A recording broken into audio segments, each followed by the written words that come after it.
meetings. Thank you very much. And can I now call Karen Dudley to move SOC report number 6, please?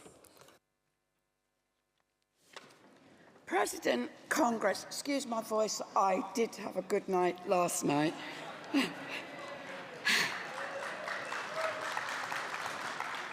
Karen Dudley, Standing Orders Committee Chair, moving SOC report number 6. Withdrawn motions. Congress, this is to confirm that Composite Motion 18 supports special education needs, teaching assistants and support staff working with SEND children from the southern region was withdrawn yesterday. The SOC has also been informed that Motion 225, Air Today, Gone Tomorrow, from North East Yorkshire and Humber region has been withdrawn. Bucket collection. The amount collected yesterday by London region for BLISS, Babies Life Support Systems, was £583.60 plus €2. President Congress, I formally move adoption of SOC report number 6. Thank you, Karen. Not expecting anyone in opposition to that, so can I put SOC report number 6 to the vote, please? All those in favour, please show. Thank you. Anyone against? That's carried. Thank you, Karen. And again, with the bucket collection, regions will be informed of the charity and the amount, and it will be for regional committees to add and decide how much they want to contribute to top that amount up, and I'm sure they will. Just to make an announcement about today's campaigning, as today's bulletin, if you got my bulletin email, please check it. It says, please join us on the beach by the pier at 1:45 p.m. following the fringes for a campaign rally and then a march to demand a new deal for ASDA workers. And there will be some campaigning, but I think hopefully your regional secretaries have told their delegations what they can get involved in. Thank you. We will now play the regional campaign videos for GMB Scotland and Wales and South West region, and can I ask speakers for motions 56, 57, 60 and 63 to come down, the ones that were transferred from yesterday to today. Thank you.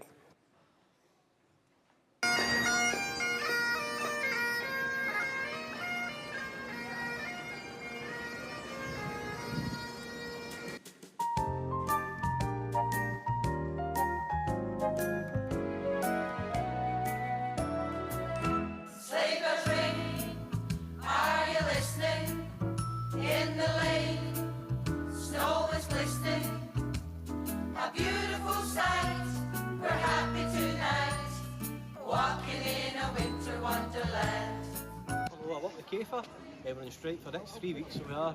Hopefully the boarding seems like the rest of the UK. Solidarity. What do we want?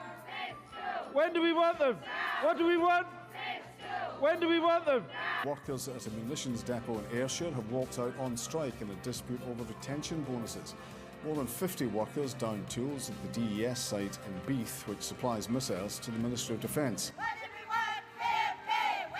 Managers don't know who these people are. Me personally, I don't think they've got empathy enough to understand your job role, and we are undervalued. Please make the right decision for the whole of home care. I've worked in care since I've been 17-year-old. Yeah, it would mean a lot to me as a worker to be respected as a professional carer.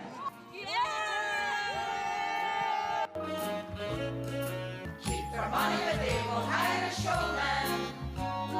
We'll pretend that he could understand. He'll say, are you the girl? And he'll say, no, man. Profits over wages are cut down. Christmas time, they conspire as our bills still get higher. To face unafraid, we don't get paid. Walking in a winter wonderland. Working in a winter.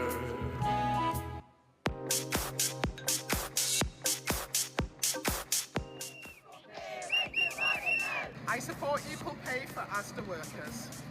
I support support equal pay for ASDA workers. I support equal pay for ASDA workers. We want it now!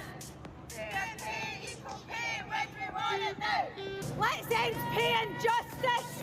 Working in a winter wonderland.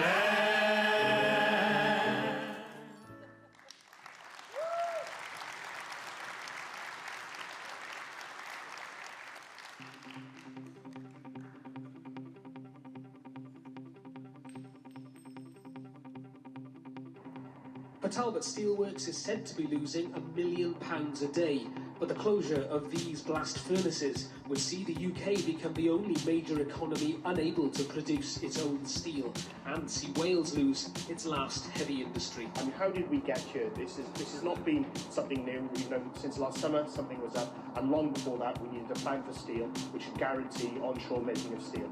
It is not that the demand for steel is gone, it is that steel was produced elsewhere in the world, in places like India and China. The Tories are happy to watch our steel industry die in Wales. The truth is, the people who made this decision in Charter, they don't know you.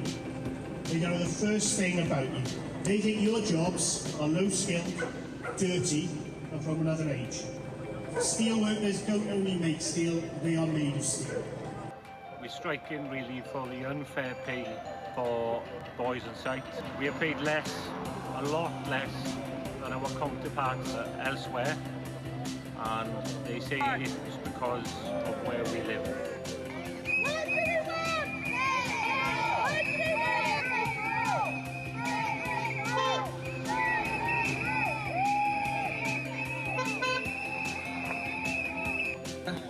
We're here at Flowgas in St Darcy. As you can see, we have an excellent turnout on the picket line. Members are taking 5 days of strike action over this year's below inflation pay offer. The barbecue going, good spirits from everybody on the picket line. We are today protesting outside Merthyr Civic Centre. We are in support of our members at Merthyr Leisure Trust who haven't had a pay award for 12 months. Not had the pay rise for last year, the NJC award of £1 an hour.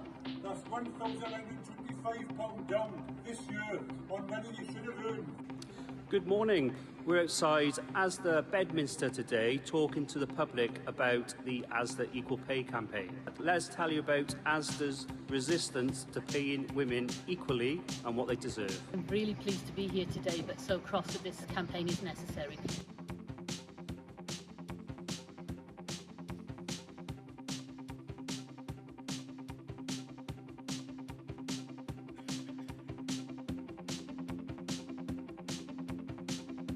Union recognition was important to our members.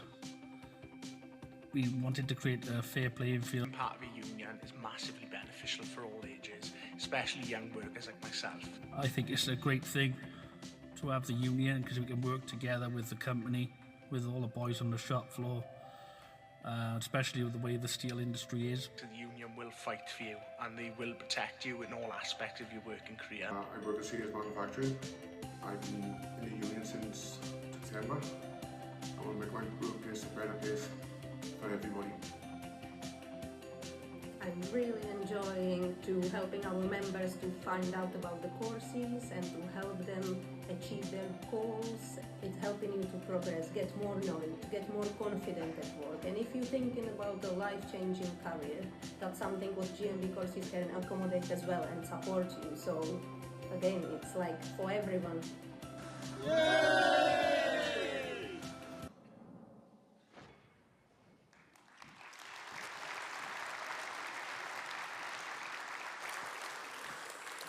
Another 2 brilliant and rousing videos to start the day with, and there's just so much, shows you, so much going on across GMB, led by our members. Thank you for those videos. We move on. We start this morning's debate with motions carried over from yesterday under employment policy. So can I ask the mover of motion 56, please, to come to the rostrum?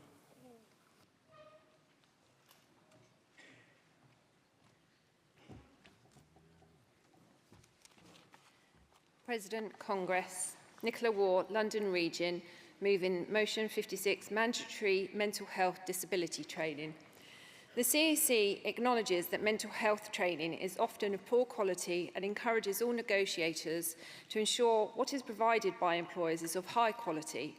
However, my branch is seeing all too frequently employers that don't offer any mental health disability training, and they certainly don't understand how our members are being discriminated against because of their lack of training and understanding in this area. All too frequently, they are falling foul of the Equality Act 2010. I'd like to share some examples of cases that I've represented in the last few months. All have been diagnosed with neurodivergent conditions such as ADHD, dyspraxia and BBT. One member was disciplined and issued with a written warning because they failed to phone and speak to a manager when they suffered a mental health crisis whilst working from home, despite the fact that they sent an email to the manager as they couldn't speak due to hyperventilating. When challenged, it was clear to me the employer did not understand applying a policy that puts a disabled person at a disadvantage is a clear case of indirect discrimination. The employer had also failed to put in any reasonable adjustments and made this a conduct issue. Another member declared to their member their mental health disability. Within weeks of doing so, she was made redundant. The managers involved in the so-called consultation admitted when challenged they did not know what mitigation is or indeed why they should have incorporated the unreasonable adjustments requested into the consultation. The member was then terminated with immediate effect. My final example has left a very bad taste in my mouth and is unfortunately a reflection of what many employers are doing to their employees. I have described this company on many occasions of having the gold standard of delivering mental health training in the workplace. So I was gobsmacked to discover just how appallingly they've treated one of our members with a mental health disability. After enduring 18 months of discrimination from her managers, she was put on a performance improvement plan for her conduct to manage her out of her job. I can't say too much more, as this is an ongoing case which will likely end up in the employment tribunal. What hope do we have, Congress, if a mental health training provider can get things so wrong? Enough is enough. No more employers' excuses, trying to worm their way out of their responsibilities with lies, putting the onus on the employee to tell them what reasonable adjustments they need, basically passing the buck, rather than sit down with the employee and have a discussion that is beneficial, not detrimental. And even when occupational health has advised what reasonable adjustments would be beneficial, failing to implement them, stating, "We have a policy that covers that." I'm sick of employers discriminating against our members because of their lack of understanding of their own policies and the law. Saying, "We would never discriminate against you," does not mean you aren't doing it. Saying, "We didn't know," is just not justification. The only Latin I know, ignorantia juris hord non excusat. Ignorance of the law is no excuse. This is why mandatory mental health disability training for managers is so important, together with legislation that compels employers to implement it. Congress, please support. I move. Well done, Nicola. Thank you. Seconder.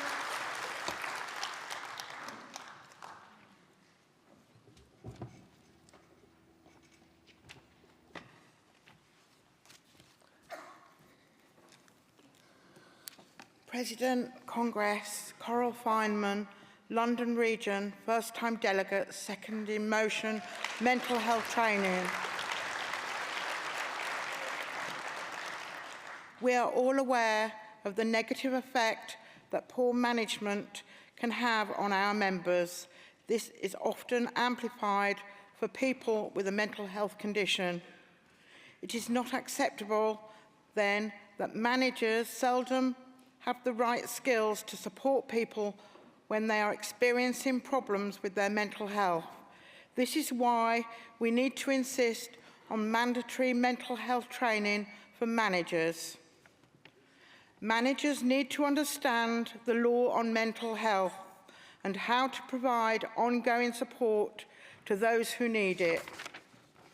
Sometimes people will disclose that they have a mental health diagnosed condition, but managers also need to be able to spot the possible signs of a mental health problem.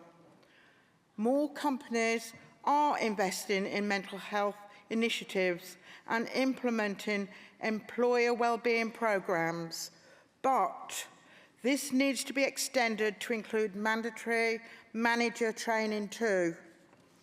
Managers are at the front line dealing with our members, so it's here that the work needs to be focused.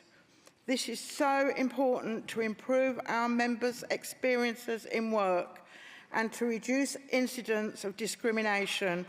Congress, please support this motion. I second. Thank you. Well done, Coral. Thank you. Mover of motion 57, please.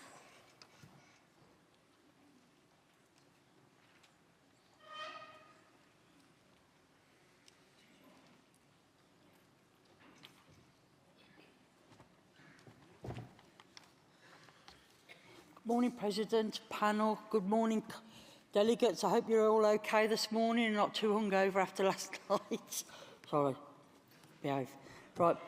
My name's Angela Gilrain. I'm from the Midlands region supporting motion 57. And I'm also a member of a workplace rep for BO2 Birmingham. Can I just ask you all a question? Can I ask how many delegates, when they first did their training, had any form of equality training? Can you put your hands up? You were lucky, you're the only person. Right, I just felt, I think we need to be more proud of our union, and the equalities team are amazing that we've got, and this is no knock on for them, but I just feel that I want new reps.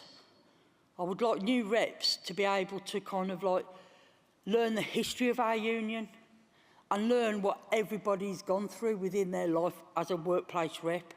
For me, I mean, I have written the speech again, but I'm just going off tad a bit, that we could use, we don't have to bring people in, if people from our rep are comfortable enough to speak to our new reps, even if it's one day, but then what I'm talking about is that we're status quo across the whole of the union, that every new rep across every region, it's status quo, that we're all singing from the same song sheet, you know, and it's universal. And that for me, it's to show our life experiences, me as a gay woman, you know, all the isms, you know, and how people can be discriminated against in the workplace. That's why I brought this motion forward. It was no, but we need to do it universal. So if we're in a room like this and somebody from one region meets somebody from another region, they go, oh, I got this booklet on my, you know, on my reps training and stuff, you know, and isn't it good? And, you know, and that may hopefully encourage more people to become reps so we can support our members. That's why, you know, that's why I put this in, that's why I forwarded it. So please support, and please let it just be universal, and maybe people from maybe in this delegation can actually sit down and we can all work on a booklet for our new reps, and especially telling them about the history of this wonderful union. Thank you. Thank you, Angela. Seconder.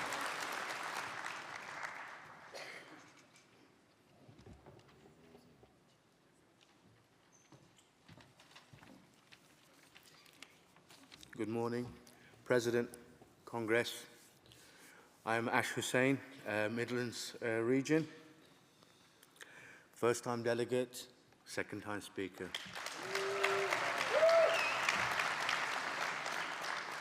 Today, I wholeheartedly second the motion. Our GMB representatives serve as the backbone of our organisation, tirelessly advocating for our members. They are the foot soldiers of activism and unwavering support to members. Let us not be mistaken, we are engaged in a war against employers who persistently erode the rights of our members. In this crucial moment, we must equip our representatives with the tools they need: quality education, development, and unwavering support. Our goal: to transform these foot soldiers into a formidable special forces units. At the outset of their journey, we must emphasise equality, diversity and inclusion. Let us ensure that these principles are ingrained from day one. Together, let's push employers beyond mere tick boxes and create lasting change. I urge you to support this motion. Thank you. Thank you, Arshad. Mover of motion 60.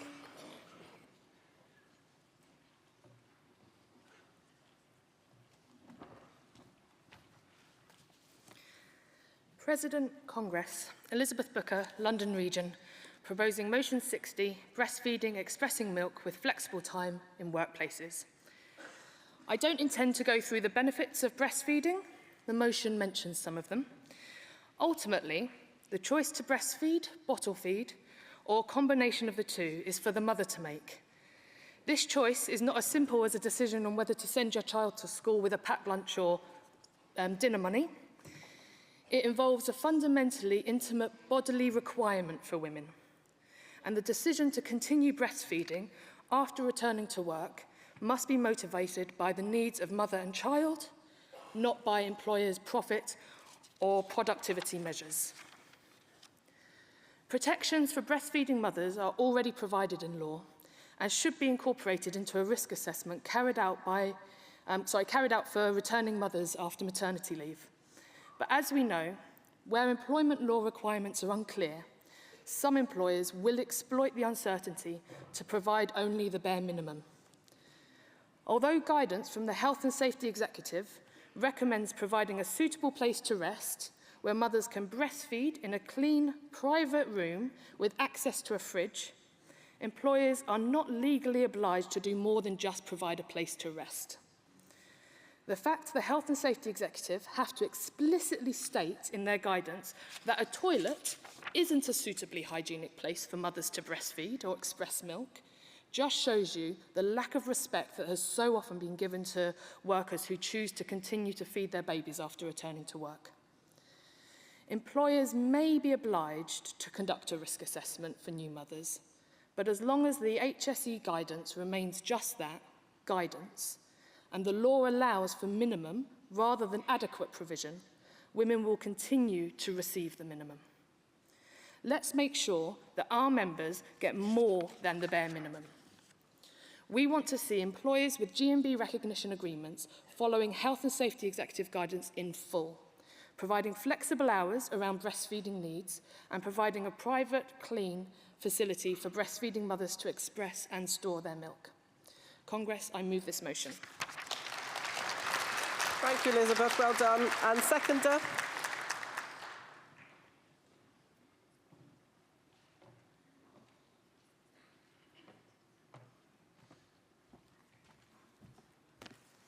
President Congress, Sarah Miller from S44 Southend Branch, London Region. First time delegate, my third time speaking. Seconding motion 60, breastfeeding expressing milk with flexible time at workplaces.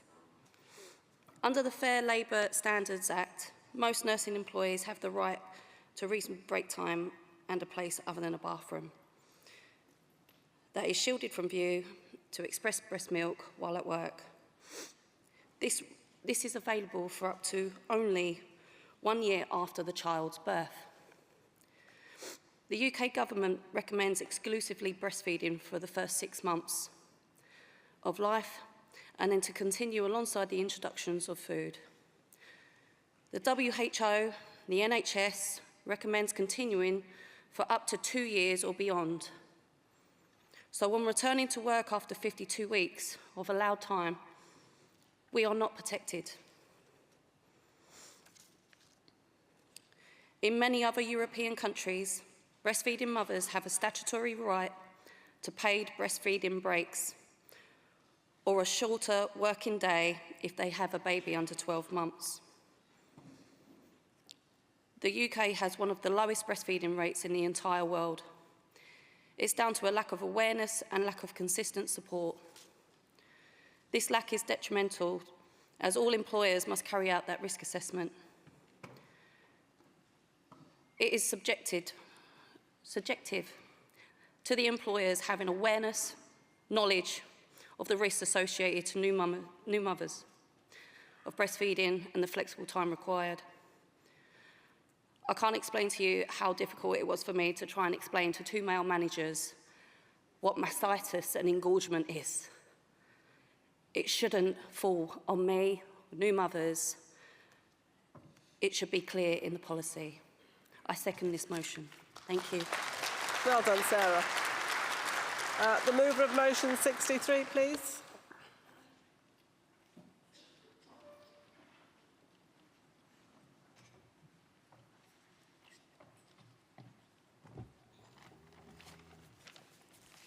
Good morning, Madam President, Vice President, Congress.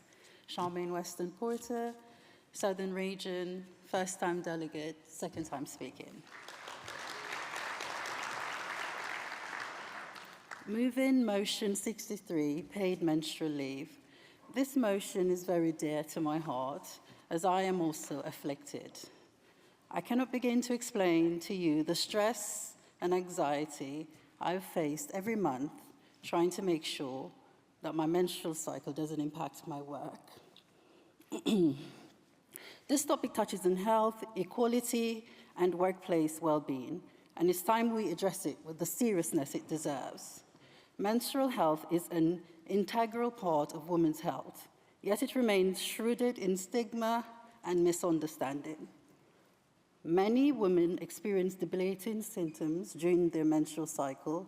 This includes severe cramps, migraines, fatigue, and emotional distress.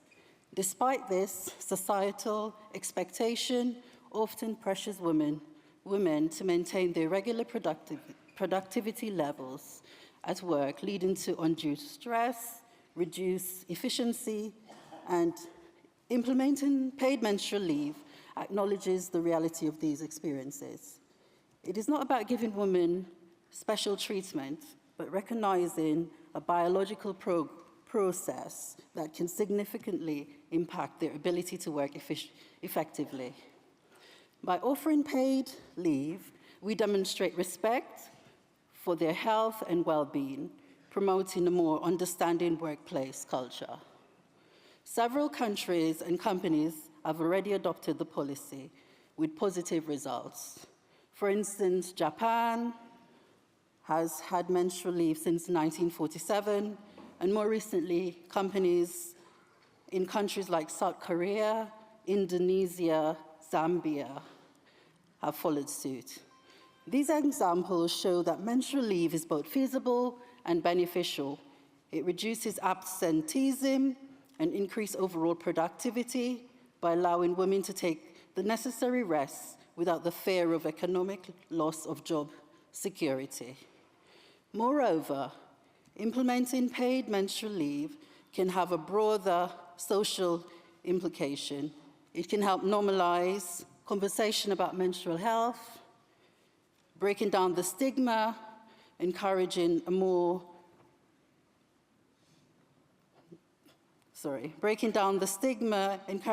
informed and supportive society. It can also contribute to gender equality, creating an environment where women's health issues are addressed with the same seriousness as other health concerns. In conclusion, paid menstrual leave is not just a progressive policy, but a necessary step towards a fairer and more inclusive workplace. It respects the unique challenges faced by women, promotes a healthier work environment, and paves the way for greater gender equality. Congress, let us move forward with empathy, understanding, and commitment at creating a workplace where everyone can thrive. Congress, please support this motion. Thank you. Thank you, Charmaine. Just before I call the seconder, I should have called motion 62 as well in this group. It was put back on the agenda. So if the speakers, the movers and seconders are ready for this motion, then please come down the front. If you're not, don't worry, we'll get it back on the agenda at some point later. So if you're ready, come down. If you're not, seconder, I'll take the seconder for motion 63, please.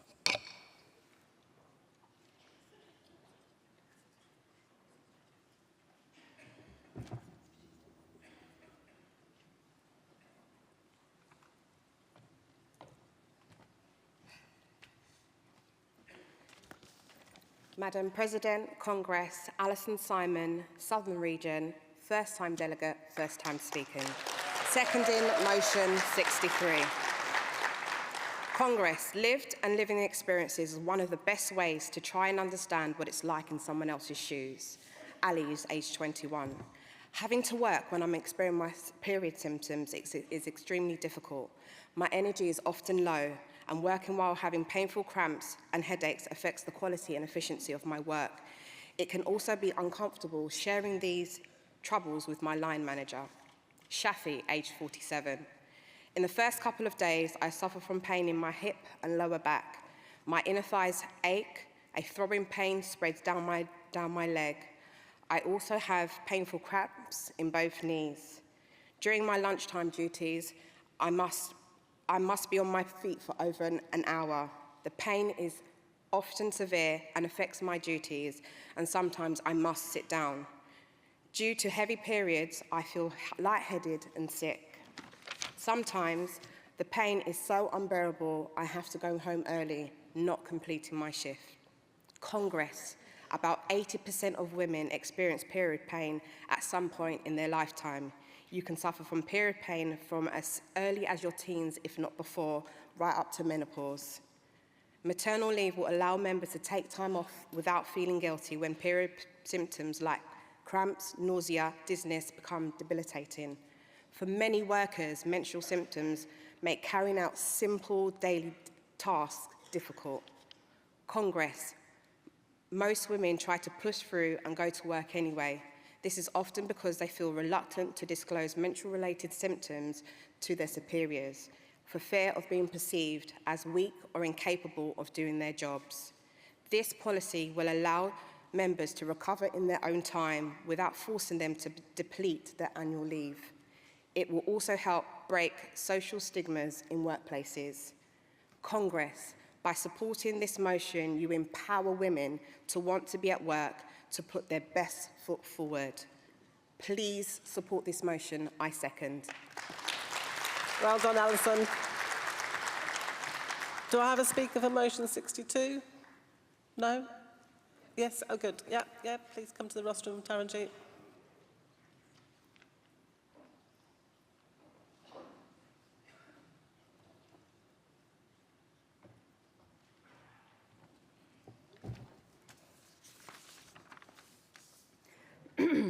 President, Congress, Taranjeet Chana, London Region, moving motion 62. Congress, a report by the TUC in November 2023 said that the pay gap between non-disabled and workers with a disability is now 14.6% higher than 10 years ago. People with a disability effectively work for free for the last 47 days of the year. In September 2023, a report by the EHRC to the United Nations said that people with a disability continue to be at a high rate of poverty and income. If disability pay gap reporting was a mandatory legal requirement, we would then know who bosses employ and how much they pay them. Congress, workers with a disability should not be employed on a lower wage or worse terms and conditions or excluded from the job market. Workers with a disability earn less than £15 an hour and likely to be on a zero-hour contracts. So Congress, please support this motion to ensure that employers produce statistics on this crucial and much-needed gap for those with a disability. I move, please support. Thank you. Thank you, Taranjeet. Is there a seconder? Can I have that from the region? Because you can't second your own motion. Is that formally from the region? Thank you very much. Okay, I don't see anybody in opposition, so I will ask Viv Smart to give the response from the CEC. And can I ask movers and seconders of 21, 22, 31, 33, 35 and 38 to come to the front, please.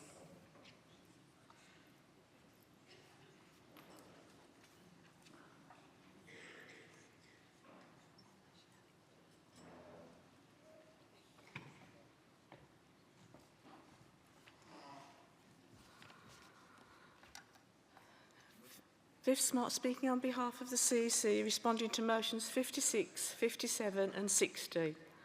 The CEC is asking that motion 57 be referred and motions 56 and 60 be supported with qualifications. On motion 56, although neurodivergent conditions are not the same as mental health conditions, workplace problems can be similar.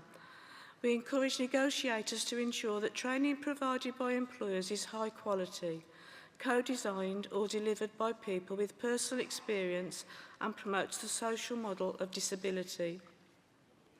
It should also emphasise the employer's duties under reasonable adjustments and how they can make work better for people with mental health conditions.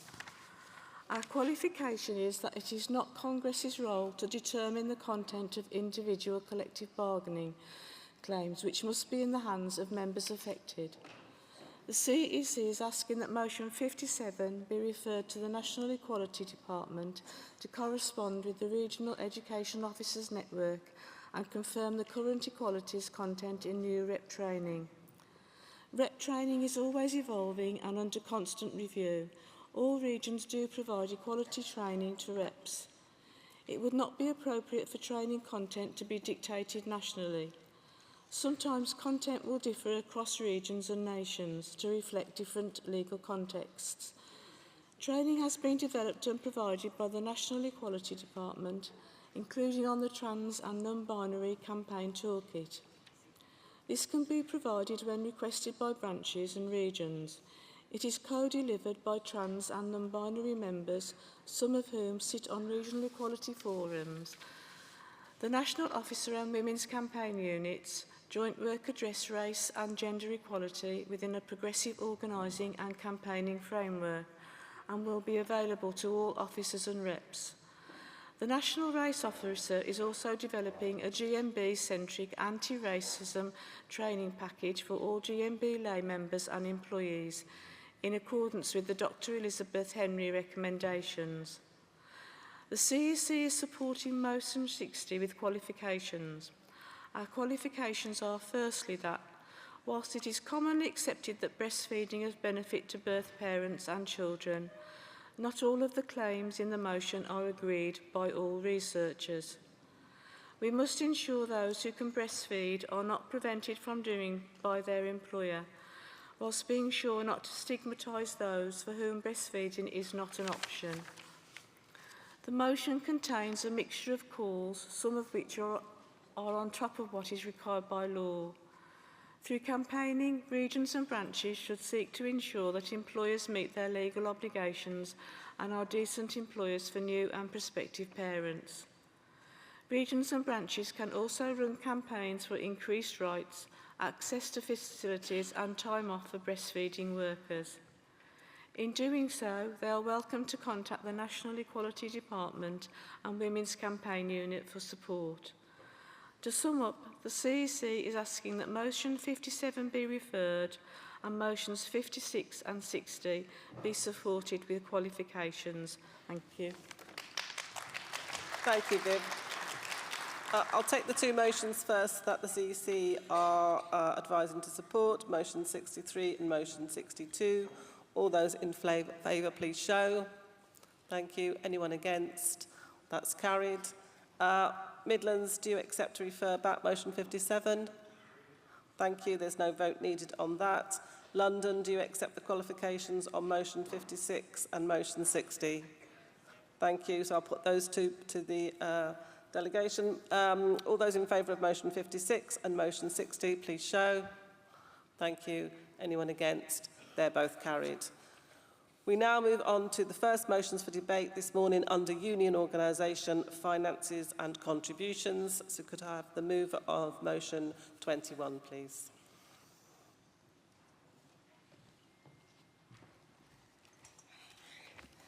President, Congress, Rebecca Jones-Westcott, Wales and South West Region, moving motion 21. Colleagues, we recognise that this motion has an error in the amount that representatives can claim when representing members in the workplace other than their own. We accept and take note of the £80 per day that can be claimed, but still affirm that the motion has content and points that we need to move forward to sustain our knowledgeable and dedicated representatives and ensure our members have the support they well deserve. Congress. Day after day, we have committed representatives travelling from workplace to workplace, supporting members and representing them to the best of their ability. We need to ensure they are not rewarded, but fairly reimbursed for their time and services given to our members.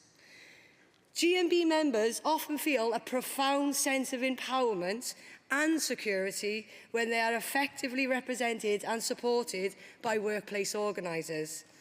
Members feel empowered, knowing that their representatives are at their side and often portray a positive message to non-members and use their power to organise. Congress. We have many representatives out there who give their dedication to hours of work outside their normal working day, as many of their employers prevent them representing members outside their workplace.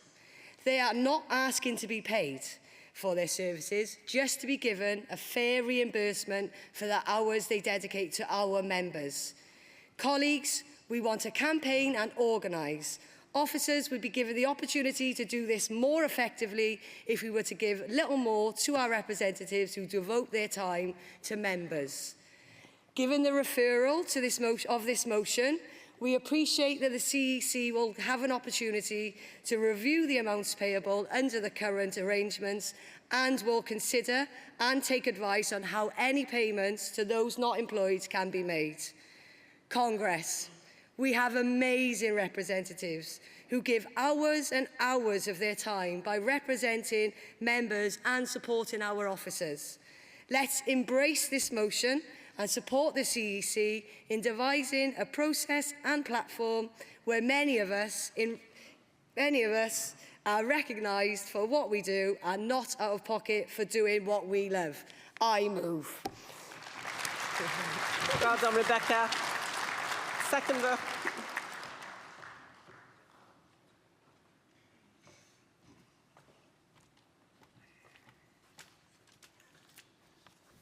President, Congress.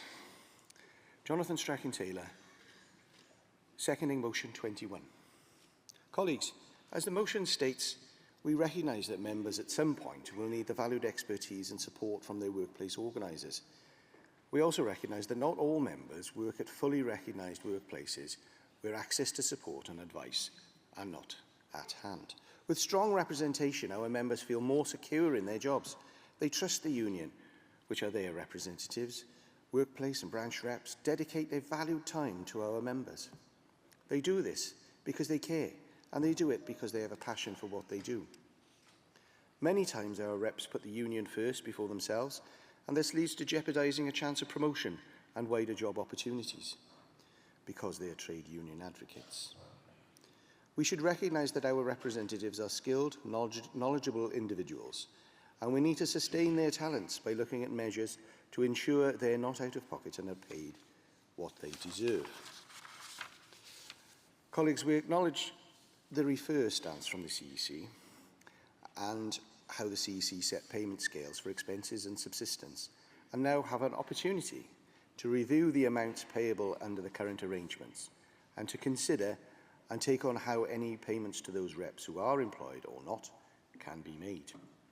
We welcome the position and hopefully look at future allowances regarding accompanying reps, where we can build a fantastic core of representatives to allow our officers the time to campaign and organise. Congress, please support this motion. I second. Well done, Jonathan. Thank you. Mover of motion 22.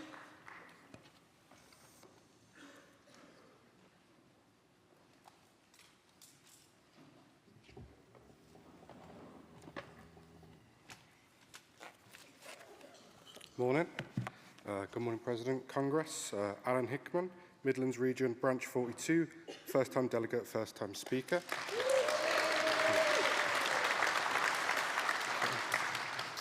I'm moving motion 22, fair pay for accompanying reps. We all know that reps are the lifeblood of the union, fighting tirelessly in workplaces for our members. But what about workplaces that don't have union recognition? What about workplaces that don't have union reps? That is where accompanying reps come in. Accompanying reps are the reps that give up much of their free time to represent members in these workplaces without union recognition or union reps, and usually with little to no members to support them. As you can imagine, managers at these workplaces can be aggressively anti-union or just frighteningly ignorant of their employees' rights. Accompanying reps fight for those GMB members most vulnerable to unfair working conditions, and I'm sure they inspire those members and make the spark that might light a fire in many workplaces to fight for union recognition. So, Congress, how are these amazing reps compensated? Many of which are some of our most trusted and experienced reps. £40 for your morning or £80 for the whole day, paid once every 3 months if the union remembers to pay you. So, that means if you turn up at 8 o'clock in the morning, spend 4 hours fighting hard for one of our members, you get, well, £10 an hour before tax. So, Congress, I ask you, how can we call out employers for poor wages if our own union can't pay the people fighting on the front lines of union activism a fair wage? Support motion 22 and give accompanying reps what they deserve. Thank you, I move. Well done, Alan. Seconder.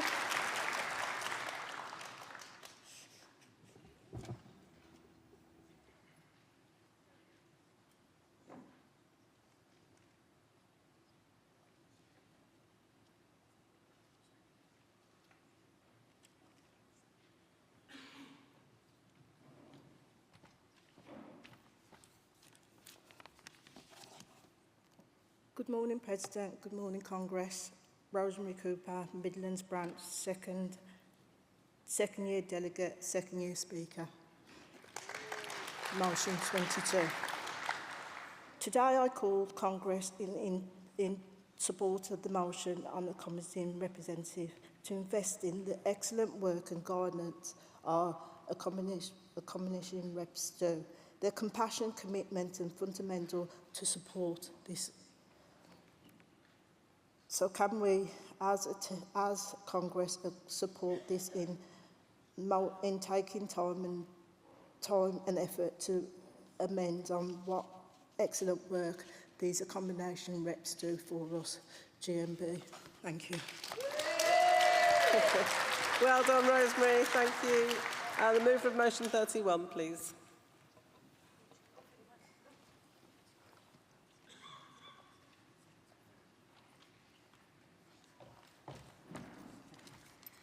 President, Congress, Becky Jones-Westcott, Wales and South West Region, moving motion 31. Colleagues, it's with great enthusiasm that I stand here today and move this important motion that we believe will shape the future of our union and our members. In today's rapidly changing economic landscape, the importance of union membership cannot be overstated. Our union exists to protect the rights of workers, ensure fair wages and provide a supportive measure for all new members or new potential members. We understand that the decision to join the union is not always easy, especially for those just starting their careers, low-paid workers and potential members experiencing financial difficulty. This is why we need to support this motion to introduce an introductory contribution rate for new members. By lowering the initial cost of membership, we remove a significant barrier that may prevent potential members from joining. This reduced rate will make it easier for the individuals, particularly those new to work, young members, all those in precarious employment situations, to experience the numerous benefits the GMB offers. A lower initial cost makes the union more accessible, inviting more workers to become part of our union. Colleagues, we are all aware that a large membership strengthens our collective voice. Each member brings unique perspectives and energy and empowers our union. As our numbers grow, so does our influence, enabling us to negotiate for members' rights. With more voices united under our GMB banner, we can achieve more brilliant victories for GMB members everywhere. The introductory contribution rate is not just a financial strategy, it's a commitment to inclusivity, growth and the future of our union. It represents the GMB dedication to making GMB Union membership accessible to all workers, regardless of their financial situation.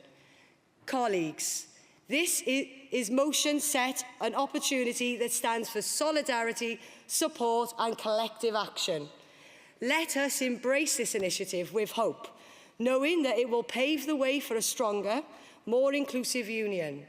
Together, we can ensure that every worker can benefit from the protection, support and empowerment that our union provides. Please support, I move. Thank you. Thank you, Rebecca. Seconder.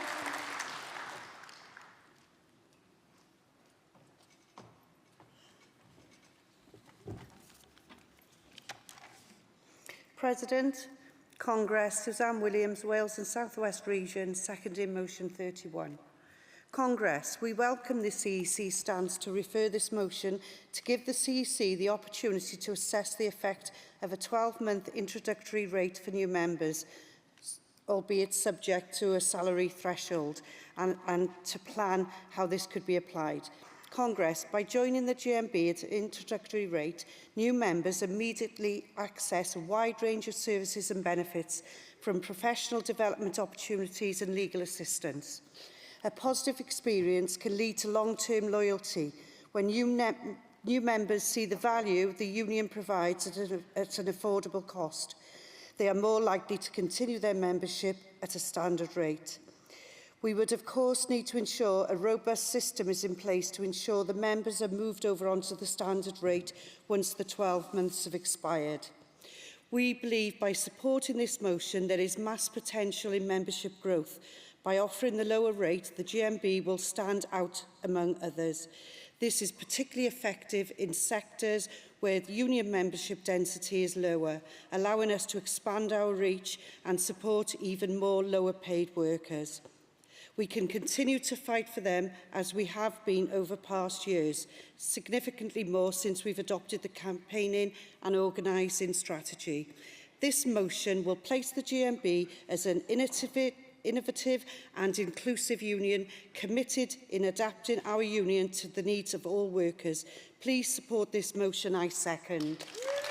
Thank you, Suzanne. Move of motion 33. Motion 33, London Region.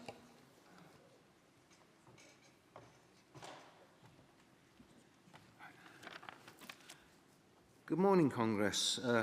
President, Congress. Stephen Jones, London Region, moving motion 33, reduction of contributions for learning support assistance. President, Congress, we appreciate the fact that the CEC has acknowledged the fact that the LSA members, or learning support assistants in schools, having to pay 12 months contributions when they only get paid for 9 months is unfair and inequitable, especially so as apparently this is not something that applies across the country. There are different arrangements in different parts of the country. For many of our LSA members, having to pay a full year's contribution for 9 months' pay is too much, and some of them decide to leave the GMB. Also, potential new members may not join or may look to join other unions with more flexible or accommodating rules. By reducing contributions for LSAs to reflect their earnings may attract more new members, thereby cancelling out any shortfall in income to the GMB due to a reduction in the membership contributions. We appreciate that the CEC wants to look further into these issues and trust they will refer and report back to us once they have concluded their investigations. I recommend this motion to Congress. I move. Thank you. Thank you, Stephen. Seconder.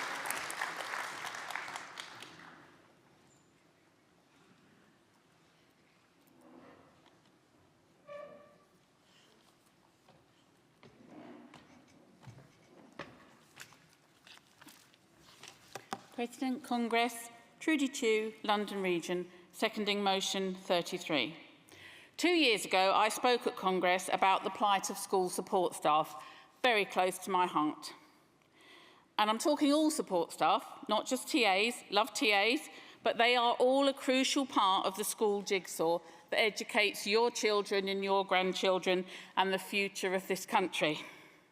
Sadly, still, many have several jobs and are using food banks to make ends meet. At the start of 24, GMB had 100,000 school support staff members. Fantastic, but there are more for us to recruit. My school visits tell me that many cancel their membership or don't join due to cost. And that's not because I don't convince them they need to. Some of you may find that hard to believe, but it's true. So if you can support this motion and we can find a way to enable more school support staff to afford membership, we can recruit and organise with greater strength and make a difference to more of these unpaid, undervalued staff who make such a difference to the education of the future of this country. I second. Well done, Trudy, thank you.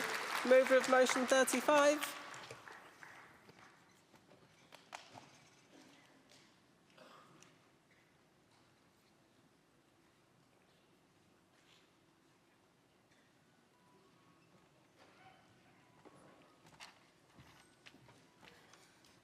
Morning, President, panel, Congress. I will keep to my motion this time. Where would we be without, I'm speaking on retired members. Where would we be without our retired members? They are available for campaigns and never have to rely on facility time and have so much to give to our union. Their knowledge and experience that has accumulated over the years is priceless. And you can always go to a retired member to ask advice. So it's important that we recognise this. It has been said that some have read the rule book from start to finish. And Congress, I ask if you believe it, if you need more information on this, please ask Dave Kempson or Brian Adams from the Midlands region. What a class act. Brothers and sisters, we don't leave our retired members, please do not leave our retired members out of it. Unity is strength. Let us use the talent and teach our young members and retired members can gain so much knowledge from each other. Young members, let us use their skills in every way possible. Congress, we need to have a retired member's seat. Retired members don't mind paying £1 a week, which will also increase money coming into the union.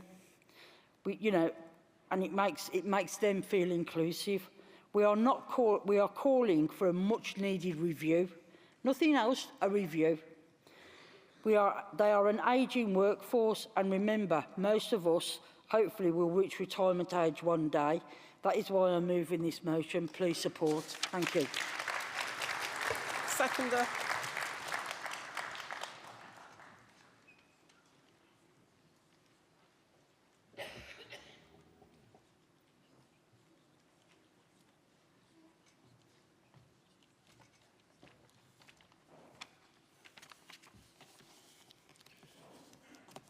Good morning, Congress.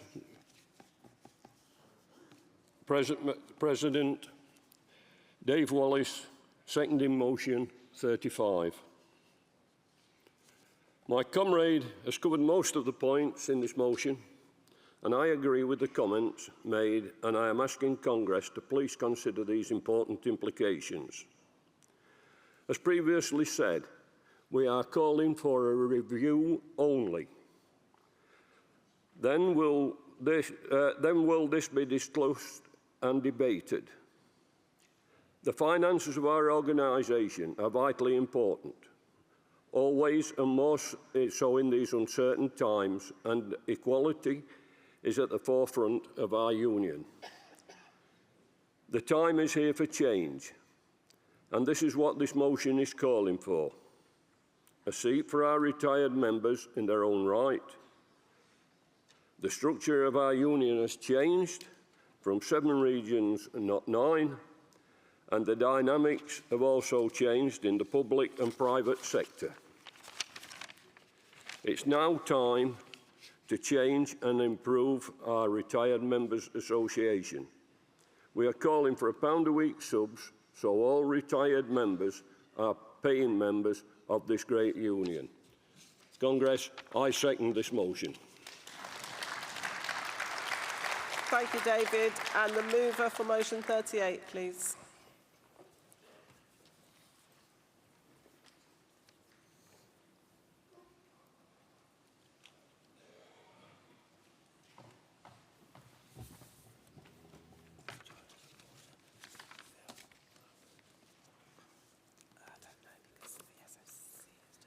Good morning, Congress. Good morning, Madam President. Zephrine Bennett, Jersey Branch, Southern Region. First-time delegate, first-time speaker. Proposing motion 38, support for well-being for representatives.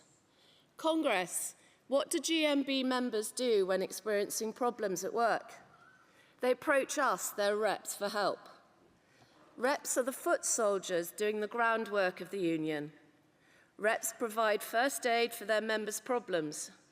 If problems are complex or emotional, reps can turn to their branch secretary for support and advice. Branch secretaries may, in their turn, reach out to regional officers. All these people harbour a goldmine of wisdom and help for members, but they aren't trained therapists. What happens when they get overwhelmed themselves? Where do they turn? Nationally, dedicated GMB reps, branches and officers regularly receive upwards of 5 calls in an evening without knowing who is calling or what emotional state they might be in. One branch secretary told me a good branch secretary's phone is never switched off. She has 40 reps in her branch, many of whom she knows are struggling to cope and frequently call her to offload. She knows of other officers doing good stuff, but suddenly going absent long term. They've not been able to deal with the stress and can no longer cope with what has become a very heavy burden. GMB regions have excellent mental health training in place for reps, but this can only provide basic understanding and skills. We are not trained counsellors. Our roles are not about taking on responsibility for other people and their mental or physical health. We can only listen, support, and signpost our members to getting professional help from GPs or from employers' employee assistance programs, should there be one. Many employers have an EAP, and everyone is entitled to X number of sessions. However, although companies stress this service is entirely confidential and usually provided by an independent body, reps feel uncomfortable taking GMB issues into these sessions. They are designed to help individuals find ways of managing their stress and are generally based around CBT. This is a great service for a one-off course of sessions, and adopting such a service would definitely benefit GMB members, but it cannot provide ongoing support for busy GMB officers. If qualified career counsellors are required to have regular supervision sessions from senior independent therapists, helping them reflect on cases and gain insight, advice and support on their handling, then surely regular sessions with trained counsellors would help GMB reps and officers avoid burnout, support their roles and encourage their abilities. Congress, please call upon the GMB to set up a company employee assistance programme as a good place for reps to find initial help. To set up a system to supply regular, independent counselling therapy support to reps and officers, and to explore the potential for this therapy to be provided by GMB members, thus developing our own activists to become counsellors and building a GMB nationwide base of support. Congress, I move. Well done. Well done. Thank you. And seconder, please.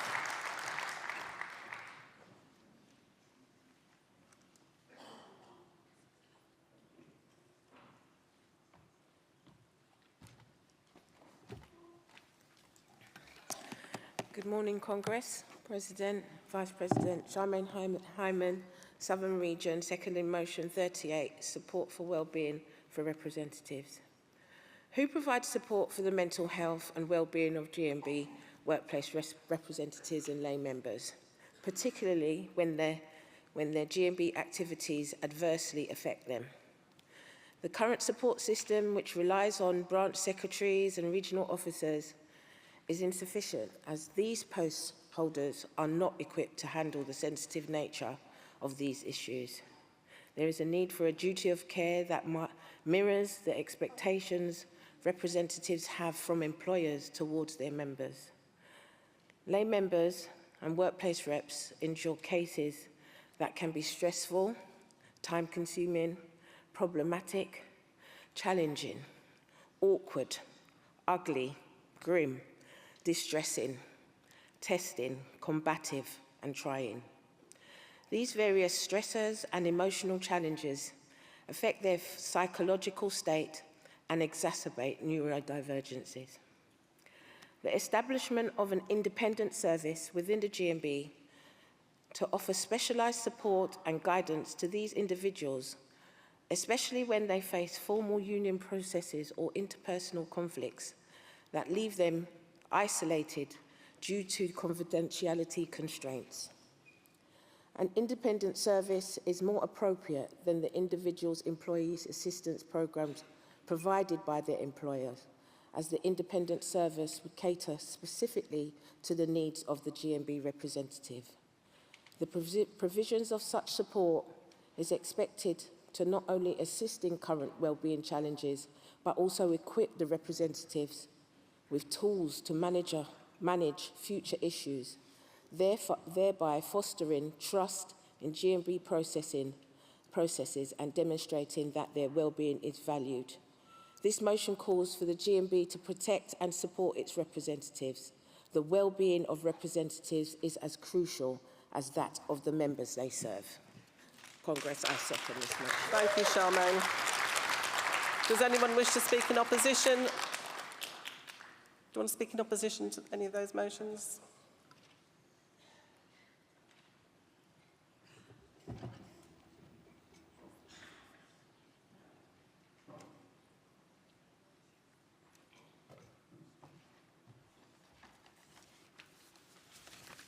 Morning, Congress, President, General Secretary, Jan Smith, London Region, and also Secretary of the National RMA. Congress, I am opposing motion 35. There are two fundamental points.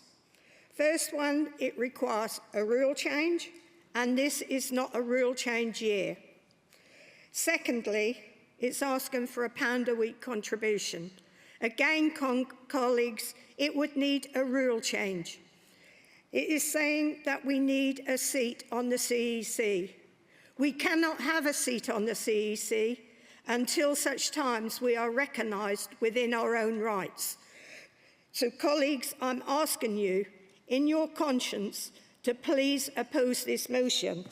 And I will bring to your attention on page 3 of today's Morning Star, where it's quoting the Tories axing the state pension.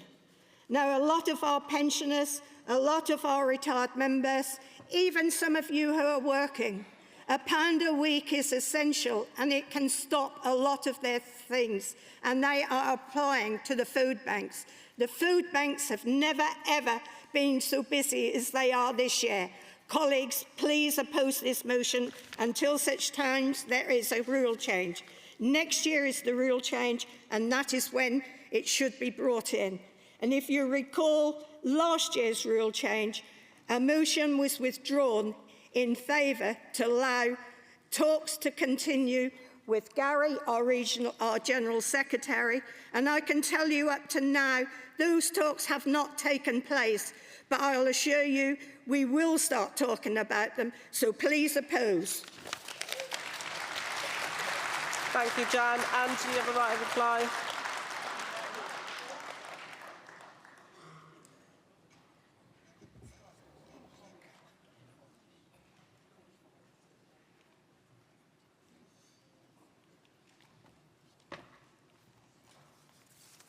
Good morning.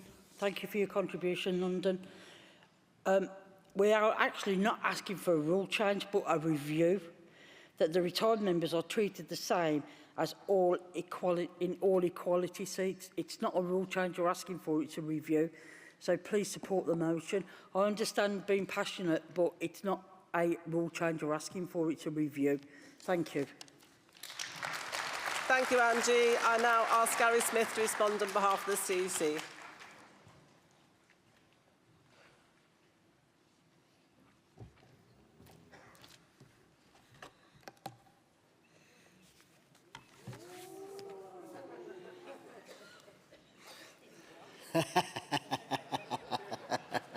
Could do with something stronger. It's a finance debate.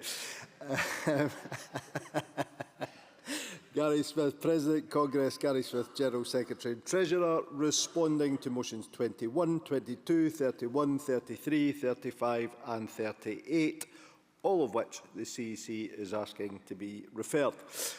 We thank all the branches in submitting these motions. They really do, and genuinely we mean this, they offer guidance on how we can better compensate our reps, and there's some great ideas about our shared aspiration, really, for keeping the union affordable for members.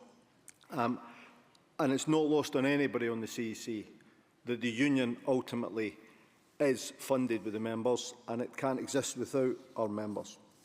And Becky Allen, on both motions 21 and 22 on compensation for our reps, we do ask that this is referred. You've both made a powerful contribution. We are listening, and the CEC would like the time to look at and fully review the current systems for compensating and rewarding our reps. And I do need to make the point that it is the CEC that has the ultimate authority on setting the rates of compensation.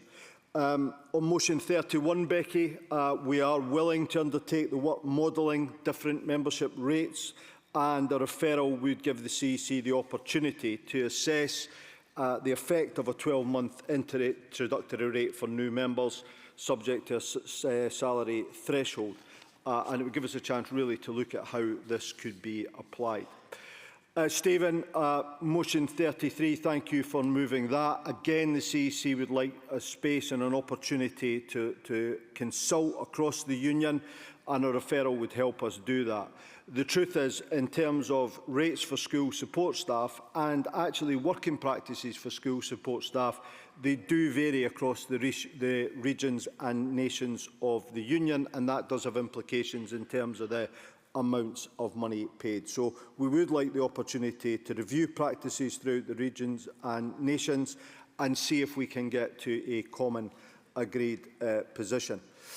Angela, on motion 35, and Jan, we hear you in terms of the contribution to the debate. I know that will go to a vote. Again, we'd ask for referral because we want to look at that in more detail and have a fuller consultation across the union. On motion 38, Zephyrin, Charmaine, thank you very much. I think a really, really powerful and contribution, and a really, really important issue. We understand both the responsibilities that are on our lay representatives, the increasing pressures that that brings with it, and we would like the opportunity to explore this more fully to see what we can appropriately put in place, what would be affordable, and how we can better support people who are ultimately the backbone of the union. Thank you, President. Thank you, Gary. OK, let's do the easy bits first. I did hear this in speeches, but does Wales and South West agree to refer motions 21 and 31? Can you just confirm? Agreed, thank you. Do London agree to refer back motion 33? Thank you.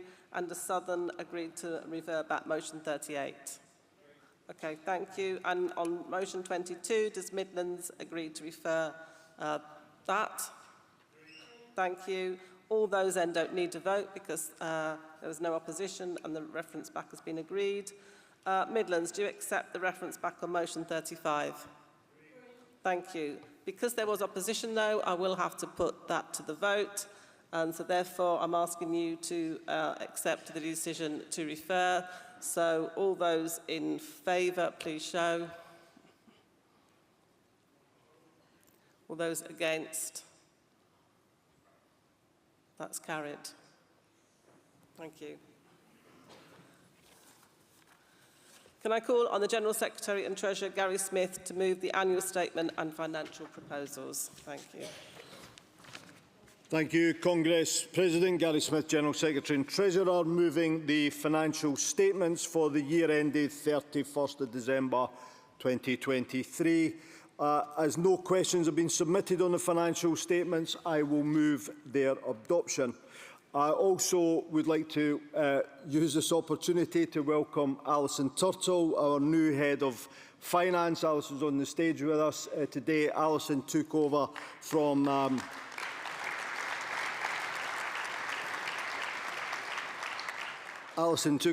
the long-serving and long-suffering Graham Dow, who retired earlier this year after a fantastic lifetime of service to the Union. And we've also got Michael Moran in the hall. He's our new Deputy Head of Finance. Michael, thank you for all your hard work and thank you for your contribution in stepping up.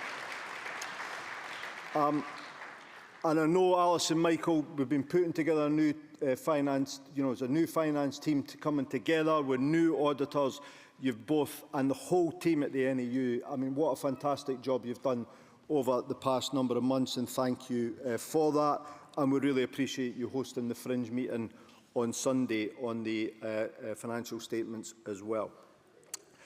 Congress, it has been an incredibly busy year. I spoke about this earlier this week. Most importantly, you've heard from our representatives and activists from across the country. We've been building these fantastic industrial campaigns. It is truly inspiring. And the work that we're undertaking, our approach to campaigning, listening to the members, it is working. Because on every month, on average, we are putting on something like 8,000 new members. And across 2023, we grew the membership, the financial membership, Grade 1 and Grade 2 members, we grew it by 10,000. And that is a tremendous performance and credit to each and every one of you. But my caution is this, and we just have to be honest about it. We've spoken about this. Year in, year out, in the run-up to COVID, for a whole number of years, we were losing financial members, and we were hiding that fact in the overall membership numbers. And then COVID hit, and we lost 40,000 members. Now, we are still living with that legacy. That being said, the work that we've done over the past period, the growth that we've seen in the membership is heartening and welcoming, and it is testimony not only to the work, but the strategy that we've adopted around campaigning and organising. Now, the growth in membership has meant that contribution income has increased by £1.4 million last year, and that is an incredible sum. And remember, we heard from Carol at Wilco's, and we know the pain and suffering that the collapse of Wilco's caused for individuals, and that is where we start as a union. It's about our people. But the truth is, there is a financial consequence for the union in terms of the loss of thousands of members as well. And so in terms of that financial performance and the income performance, it really was an incredible year for us last year. All the activity that went on last year, I mean, you just take a moment sometimes, you're coming into this debate to reflect on some of the numbers. You run over 1,800 separate ballots last year. I think that must be a record. It's absolutely incredible, and well done to each and every one of you for doing that. This is more problematic for Michael and Alison, but we spent £2.8 million supporting our members financially in struggle last year as well.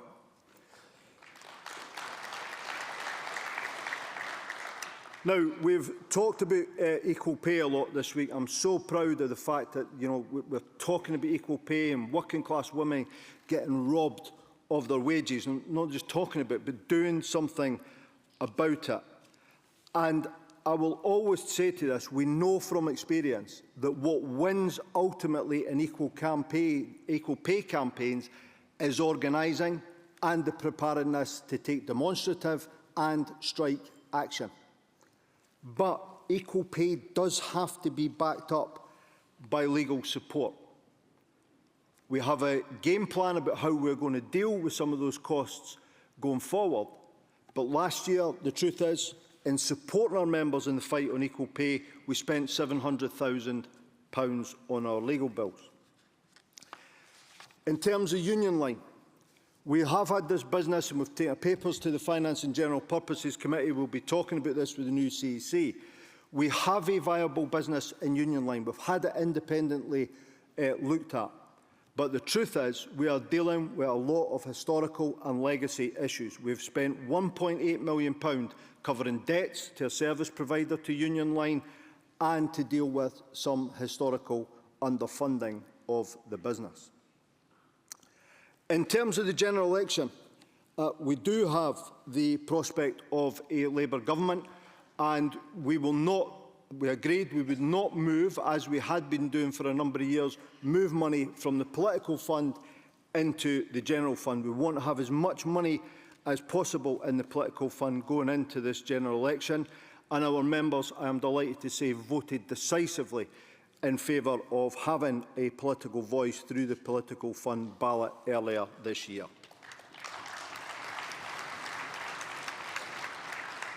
The overall financial position of the Union, we are in pretty good health. The value of the Union has grown to £110 million. That's up £1 million on the year previously. And our investment funds, I just wanted to pick this out for you. We did lose value in the global downturn in 2022, but by 2023 the value of our savings started to recover, and they are up £12 million. Our savings funds are up £12 million on the value of our original investments. And so our overall diversified funds are worth something like £46 million at the moment. And on top of that, we have cash reserves of £21 million. All that money ultimately is there to support members and support the campaigns and support our people in struggle. Our pension fund, very important to us as employees of the Union. We have moved further into surplus this year. In fact, so much so that due to accountancy standards, it is not reflected in the financial statements. But I do think I speak on behalf of all the staff when I say a huge thank you for the financial support that you as lay members have given to our pension scheme, turning what was a very significant deficit into a very, very healthy surplus. None of us who work for the Union ever take that for granted, and thank you so much for your support.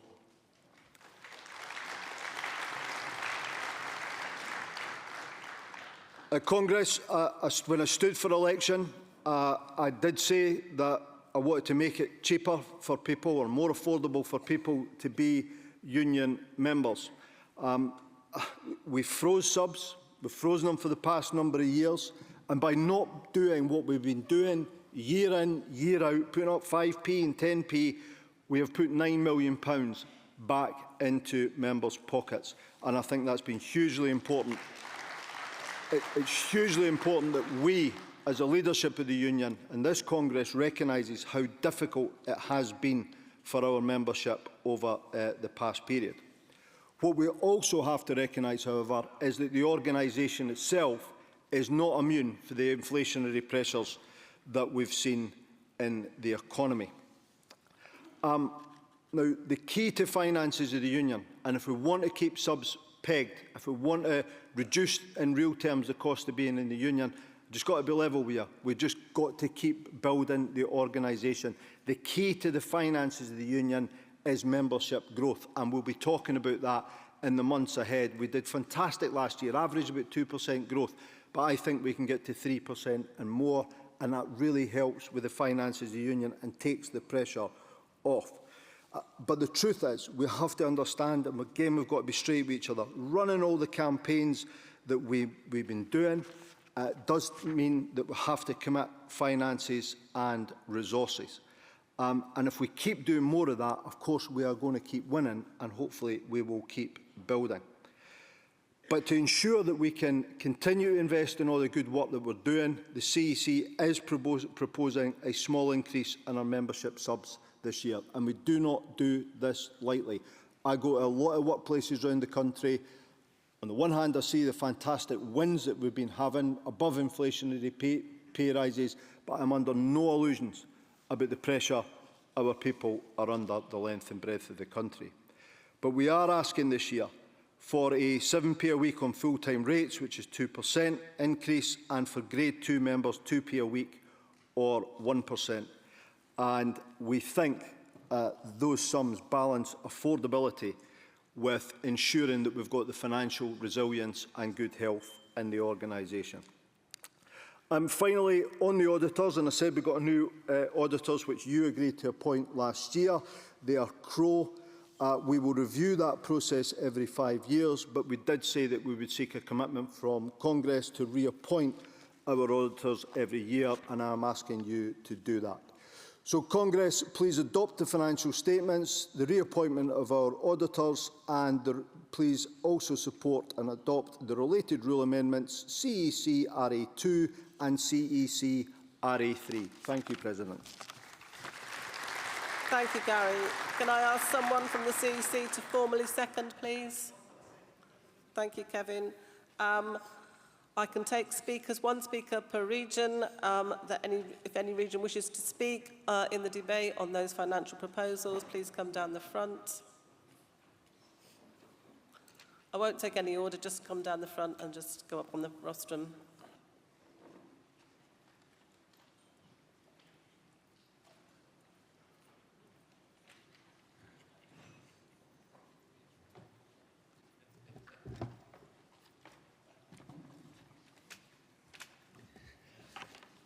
President, Congress, Annette Riley, GMB Scotland, speaking in favour of the financial proposals. Congress, the proposal to the increase in subscriptions is never an easy one. However, an increase of £3.64 for a Grade 1 member per year and £1.04 for a Grade 2 member per year would still be below inflation and keep our members' rates affordable and competitive. It's never an easy decision to increase subscriptions for members, especially when they are typically the lowest paid and have been hammered by 14 years of austerity, a pandemic and a cost of living crisis. However, in order to win for those members, we have to have the resources to support them. In Scotland, we have been fighting and winning equal pay campaigns in local authorities across the country. These are not cheap campaigns, but they're vital for those members in some of the most important roles in our public services. Congress, we tell the politicians that on equal pay, they have to learn the lessons of the past and agree to settle with our members. We must also learn our lessons. That means ensuring that our union is financially fit and able to give our full backing to our members to fight for pay justice. Congress, please support the financial proposals. Thank you. Billy, yeah, do you want to...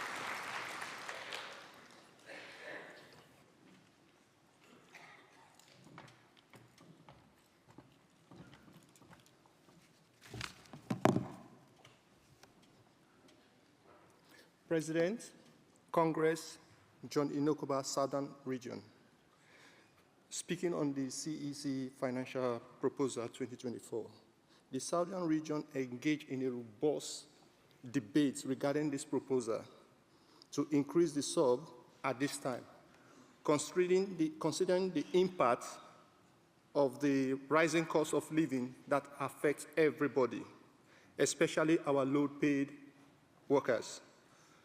This debate was also represented by our members, our representatives, who reflect the low-paid workers, their view in that debate. It was not an easy one. It was a mixed reaction. But however, we have to come to a decision which is very challenging to do what we have done so. It is unclear whether an alternative measure was put before us in order to exploit all avenue to see if the proposal to increase the SOV is necessary. For such revenue were not considered, they have not reflected in the report, which would have provided a better content for the debate and the explanation to the members. Nevertheless, I am pleased to announce that despite the lack of information, the vote was narrowly passed in favor of supporting the increase.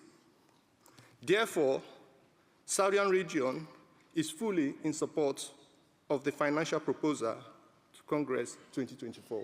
Thank you. Thank you, John. Thank you.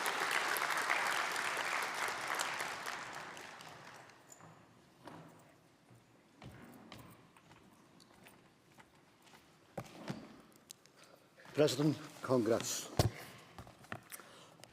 Billy Golding, North Western Irish Region, speaking on the financial statement. The North Western Irish Region have read through the statement. We also understand the reason for the increase and subscription rates by 7p and 2p, and the region fully supports the adoption of the CEC proposals.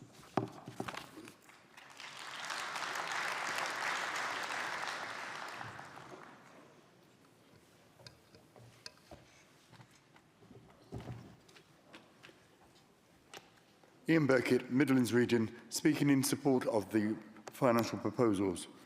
Our region has many things, we spoke about it and argued about it and things, but in reality, if we want to support our members in making these campaigns, we have to make sure that the financial security of the union is maintained. And to do that, we support the increases. Thank you. And North East, is it North East Yorkshire and Humber?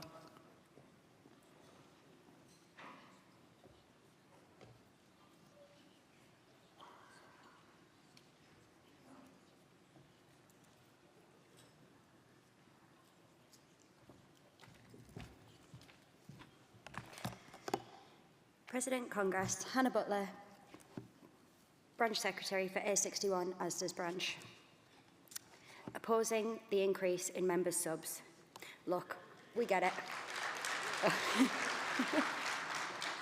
Thanks. Look, we get it. The costs continue to rise, and campaigning and supporting the upcoming election. However, the vast majority of the members we support are dependent upon subsidised wages and living payments, be it universal credit, child tax credits or PIP, to just name but a few. So to have this proposal announced so late on, the members I represent are frequently concerned with current costs of subs, so to increase without honest and real discussion doesn't seem right. So as we are members-led, why not ask them? If the delegates were made aware sooner, they could take this back to branches and give them the opportunity to survey and identify directly with our members what an affordable and realistic increase actually looks like. The key to leadership, after all, is listening. So this isn't a hard no, it's a sugar-coated one. Congress, please support our lowest paid members and please oppose this. Thank you.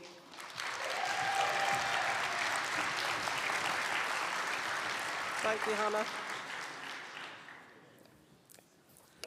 I will now take a vote on the annual statement and the financial proposal. So all those in favour, please show. Thank you. All those against? That is carried. Thank you. We're now on to Industrial and Economic Policy public section, and can I have the movers and seconders of 1969, Composite 19, Motion 172 and Composite 9, please. And then if we could have the move of Motion 169 to the rostrum.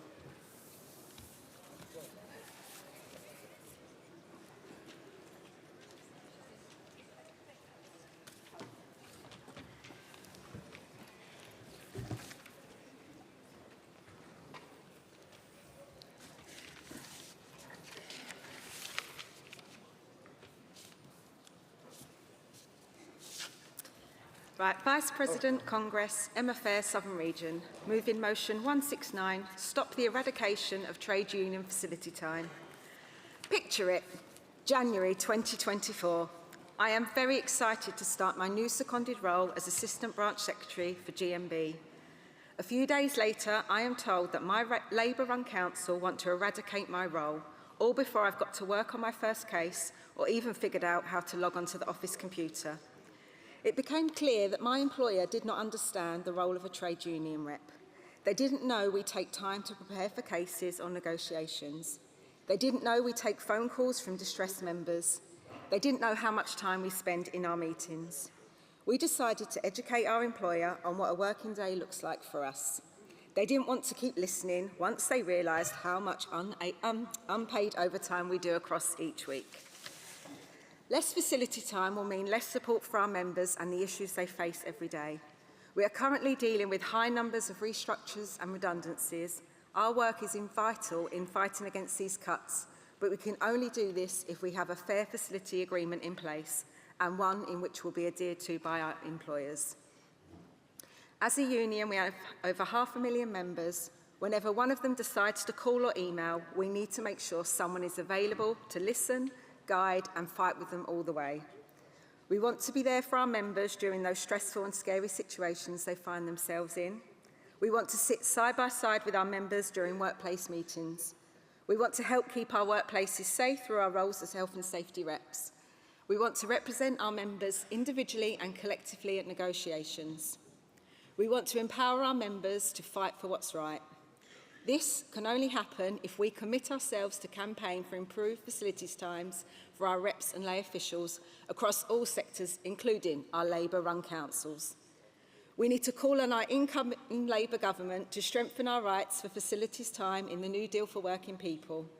Our reps and lay officials need to have their roles secured and protected moving forward.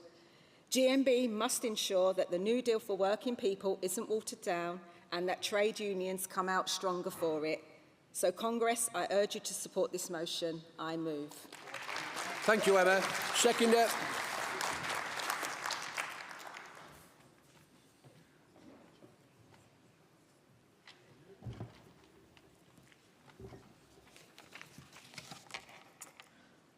Vice President, Congress. Marguerite Pinnock, seconding motion 169. I stand before you as a passionate supporter of trade union rights and defend their fair representation and safe working environments for all workers. The recent action taken by the Tory government to erode the trade union rights and to remove trade union facility time are deeply concerning and must not be allowed to stand. We must also unite to resist minimum service level bill. Trade unions must be able to lead strikes and workplace disputes to drive up terms and conditions for workers. The trade union movement plays a vital role in our society by advocating for the rights of workers. By attacking trade union rights and attempting to restrict our ability to effectively represent workers, the government and local authorities are not just undermining the fabric of labour force, but they are jeopardising the very efforts of democracy in the workplace.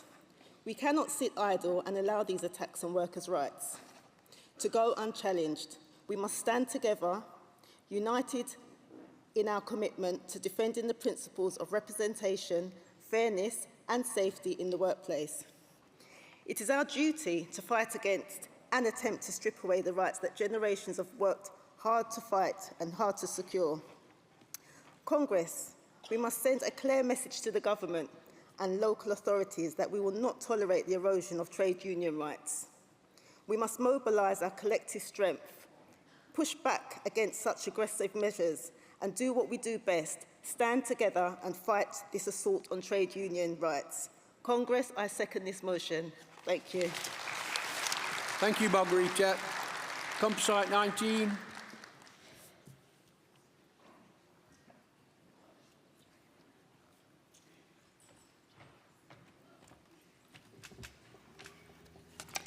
President, Congress. Kate Hood, Wales and South West Region, moves in Composite 19, protecting police staff roles. Previously, we've had police officers working in the IT department, answering 999 calls and many other behind-the-scenes roles. Most police forces then undertook projects to transform these police staff roles. Many of these are now our members. This saw large numbers of police officers returning to operational duties as a warrant card wasn't necessary to do that role. The ongoing savage budget cuts resulting from Tory austerity measures has seen a shift in how forces are filling police staff vacancies, which has meant an increasing number of officers now moving back into police staff roles. Not only does this mean that police staff members are dwindling, but also there are less police officers on the street preventing crime and investigating criminality. Which brings us to the specific police staff role of the Police Community Support Officer, PCSOs, introduced by the last Labour government in a very forward-thinking and somewhat controversial move. Uniformed frontline police staff dealing with antisocial behaviour, low-level crime and other issues affecting our communities and impacting everyone's quality of life.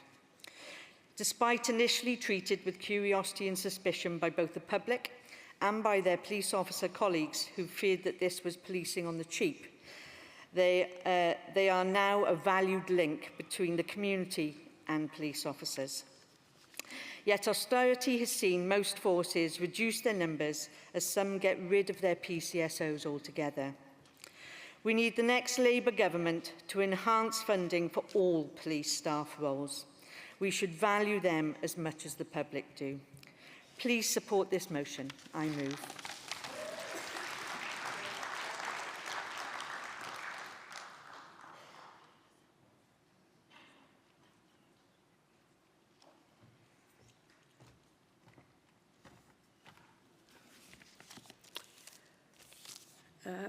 Deborah Harvey, Wales and West Region, seconding composite motion C19. Mr. President, Congress. Now in their 21st year, PCSOs have become a valued and essential part of the modern police service. PCSOs are problem solvers, working in the heart of our communities. They've improved the quality of life of hundreds and thousands of people. PCSOs' intelligence submissions have led to identifying human traffickers, drug dealers, county line gangs, cannabis factories, terrorist groups, doorstep crime, cybercrime, their victims, and so much more. PCSOs have changed lives and PCSOs have saved lives. They also work with the younger generation, particularly those that may be diverted from criminal activities and gangs. In 2010, PCSO numbers peaked at nearly 17,000, but by 2023, these numbers have more than halved and continue to decline. Make no mistake, the role done by the PCSO won't be taken up by their police officer colleagues. We need to protect all police staff roles. Please support this motion that I second. If not, you're all getting ASBOs. Thank you. Thank you, Deborah. 172.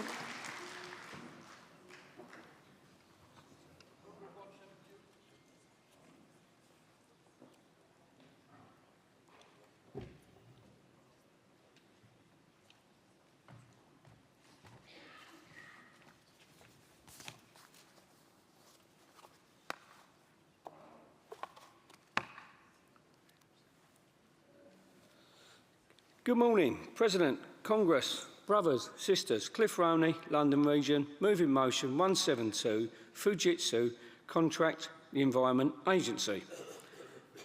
The GMB stands in solidarity with the postmasters over the post office scandal caused by Fujitsu Horizon system. Those of you who can stand, please stand in solidarity and join me in a round of applause to the postmasters who have been treated appallingly by successive governments. Please stand.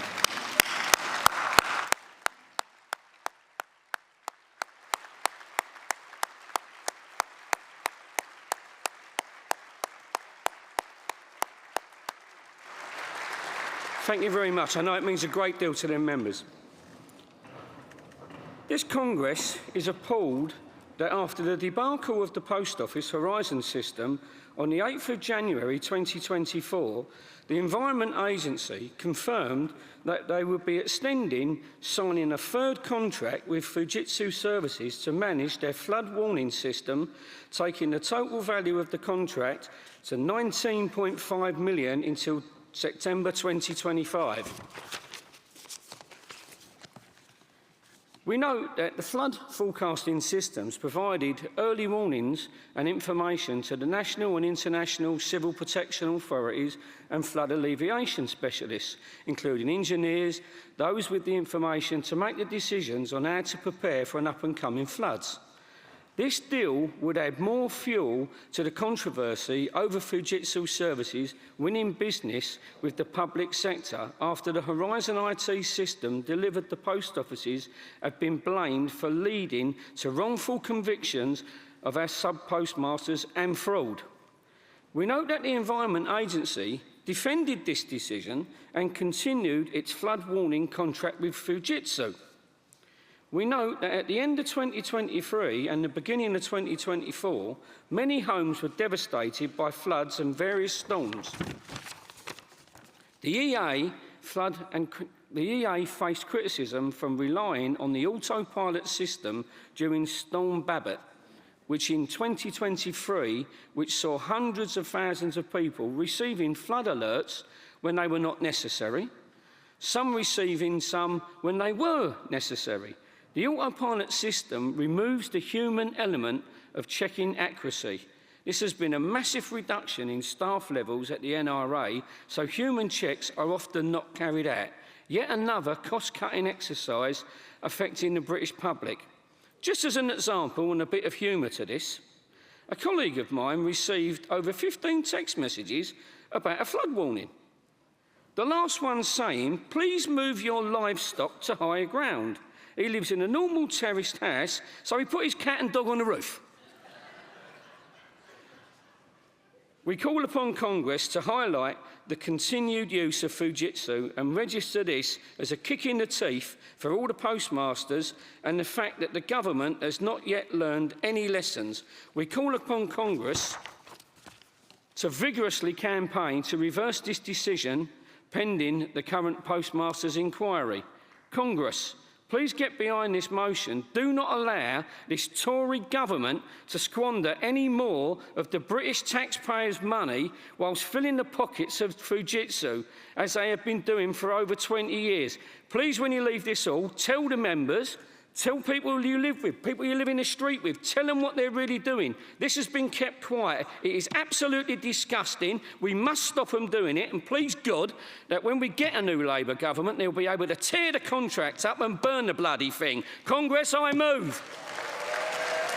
Thank you, Cliff. Seconder.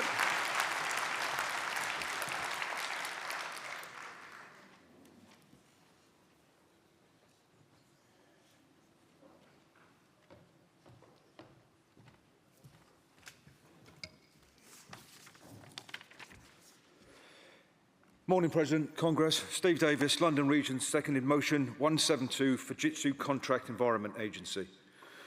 In October and November 2023, heavy, persistent and widespread rain affected much of England when storms Babbitt and Ciarán struck.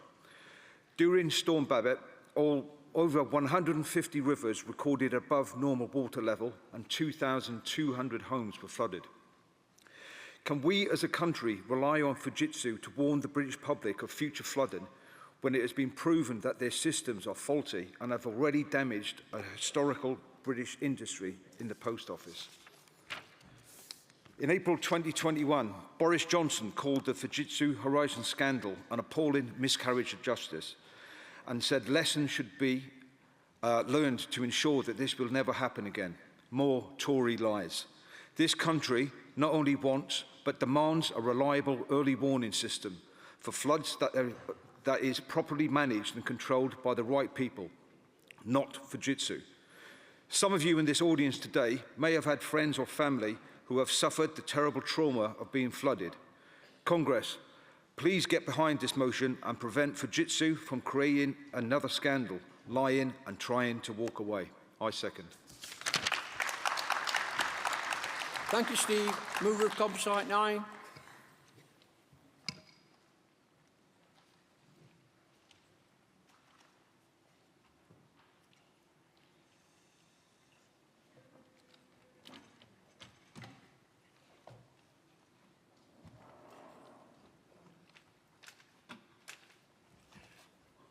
Excuse the sunglasses, I was at last night partying.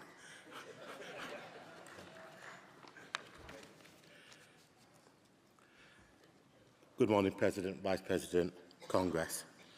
Ashim Equiano, North East Yorkshire and Humber Region, moving Composite 19. Congress, imagine a situation where you own a block of flats or houses. As a landlord, it's your duty and obligation to maintain every single property so that they don't fall apart and end up having to close each and every one down. Congress, this is what's happening with our Tory government.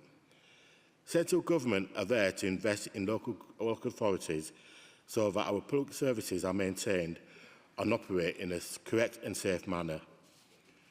Congress, the Tory government over the past 10 years have cut hundreds of millions of pounds to our local authority budgets, leaving local authorities issuing Section 188 notices, where thousands of staff have lost their roles. Under the MSR policy, managing staff reductions, GMB has fought to keep our members in post. But with the budget cuts, the local government is getting harder and harder for unions to fight a battle for us to keep jobs. Since 2018, 8 local authorities have been issued a Section 188 notice of bankruptcy, and we may see many more to come. Our local authorities are struggling to keep on top of things, and staff are frightened of losing their jobs that are at risk. Over the years, due to staff reductions, GMB has lost numerous members. Residential homes have been closed, lack of investment in children's services, adult social care, youth services, housing, and many more of our public services have shut down. Congress, how can we allow this to go on? It is inhumane, and furthermore, what are we paying our taxes for? We shouldn't just sit back and let this continue. Congress, would you refuse to maintain and keep an uplift on flats or houses you own, or stop investing in them until they fall apart? I believe the answer to your question is no, Congress. We ask Congress and GMB to work with public sector unions to protect all jobs, especially frontline staff, and call upon the government for increased emergency funding to stave off the financial collapse of our local councils. To lobby central government to stop cutting our local authorities' budget and invest back into them to keep the services going that services the public at large. Call upon the Labour Party and the government to privatise the restoration of local government funding pre-2010 levels within first terms of office. Urge all local councils to recognise the significant and insourcing of privatised and transition of low-paid, predominantly women roles, especially on cleaning, catering and adult social care. By adopting this motion, the GMB Union seeks to address the challenges faced by workers and contribute towards the overall improvement of working conditions and the economic fairness within our communities. Congress, I should support this motion. I move. Thank you, Ed2. Seconder. And could motions 239, 240, 241 come, please?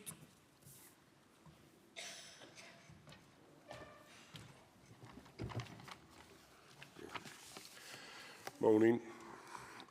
Brendan, London Region, President Congress, seconding Composite 9 on Council's collapse.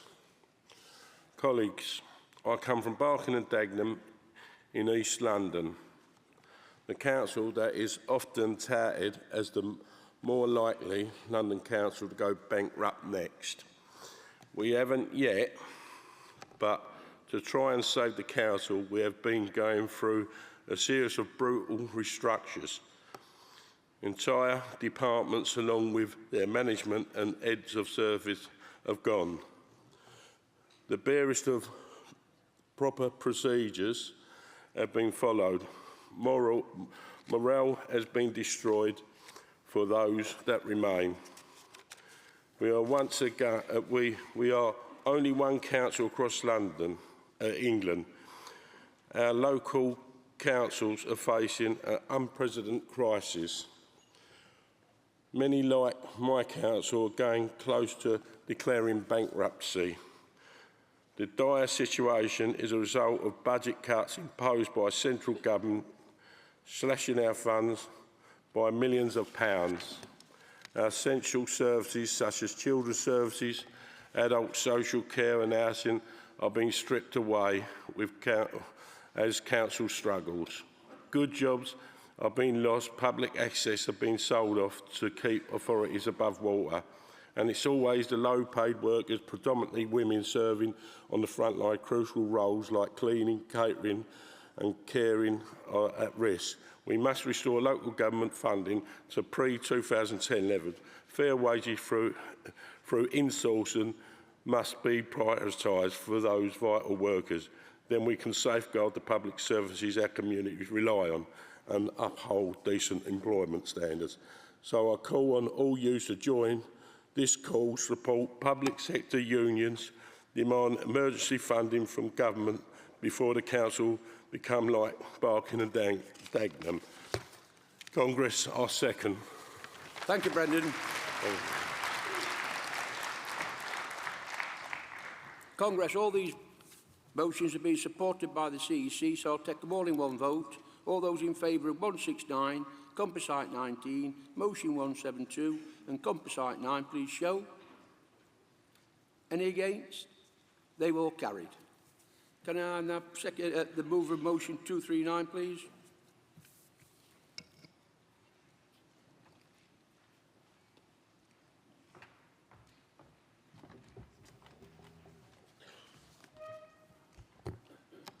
Vice President, Congress, Ali Haydor, Southern Region.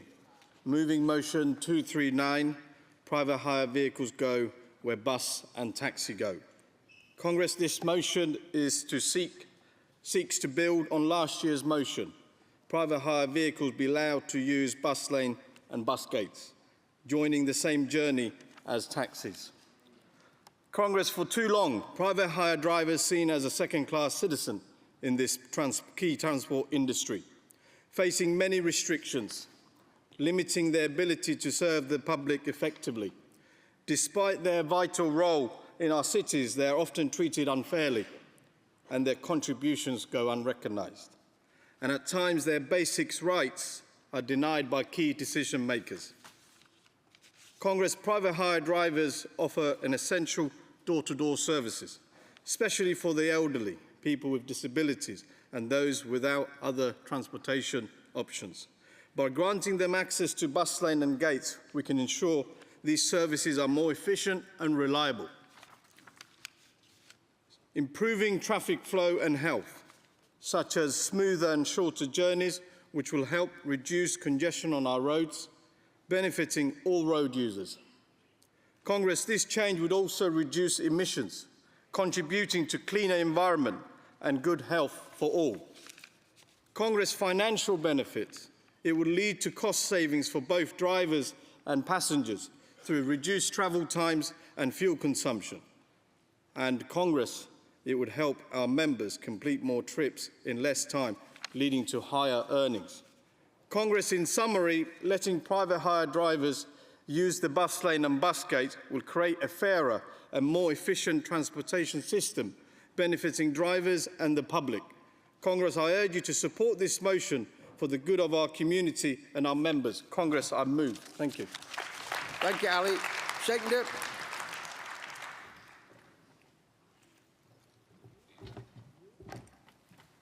Good morning all. Welcome to my town, Bournemouth. Vice President, Congress, Jose Gomez, Southern Region, second in motion 239. Private hire vehicles to go where bus and taxis go. Congress, I am here to support this important motion, which aims to allow private hire vehicles to use the same routes as buses and taxis. This change will benefit everyone, especially our GMB members. Firstly, Congress, it will create more competition, such as better choices and more affordable rides for all.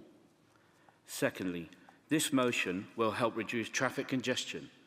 This will make our daily commute better and less stressful. Thirdly, allowing private hire vehicles to share these routes gives us more transportational options. We will have the freedom to choose the best service for our needs, whether we are looking for cost or convenience. Finally, Congress, support this motion will lead to a better service, less traffic, lower emission and more choices for everyone. Let's make our city transportation system great again. Congress, I second. Thank you. Thank you, Josh. 240.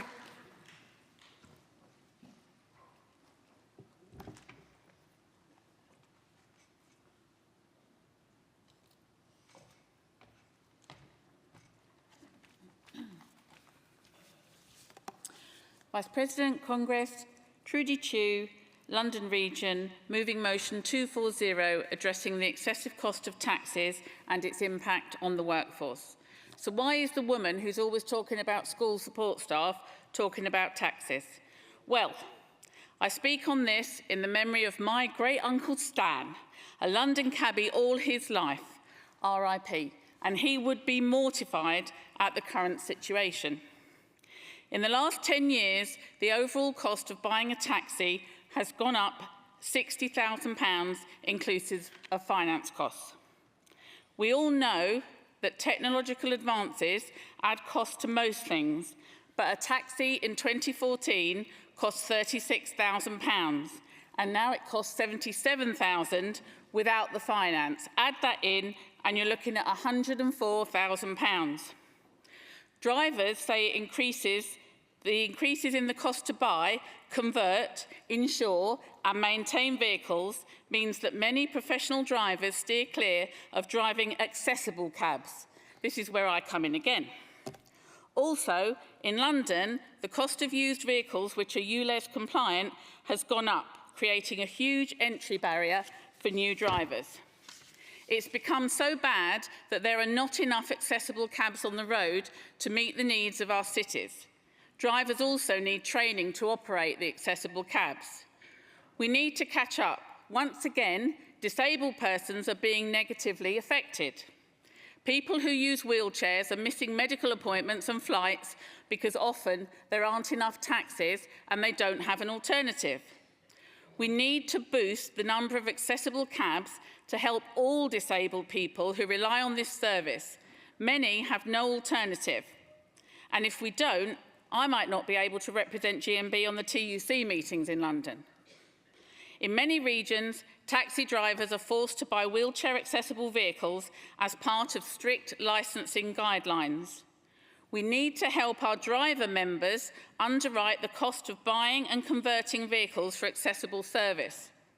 A cheaper alternative that fits local authority licensing criteria must be sorted out to secure a future for our driver members and ensure that the number of accessible cabs on the road does not reduce more. Licensing authorities must be urged to find a solution to this issue. I move. Thank you, Trudy. Seconder. Thank you. Can I have the mover of 241, please? And while it's coming to the rostering, can composite 13, 245 and composite 15 come to the front, please?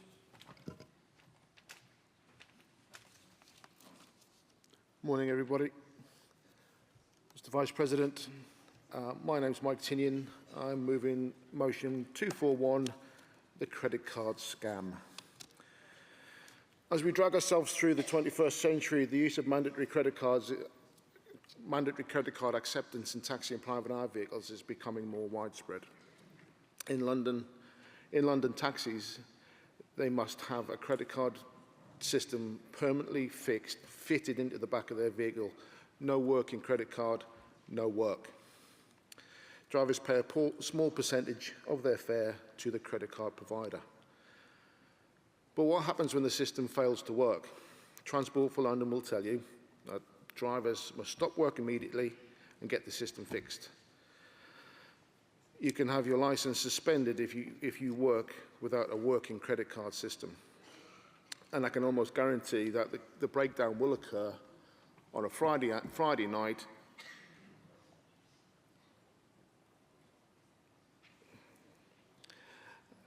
On a Friday night, under Transport for London's policies, drivers wouldn't be able to work until Monday morning, as credit card machine providers don't work weekends.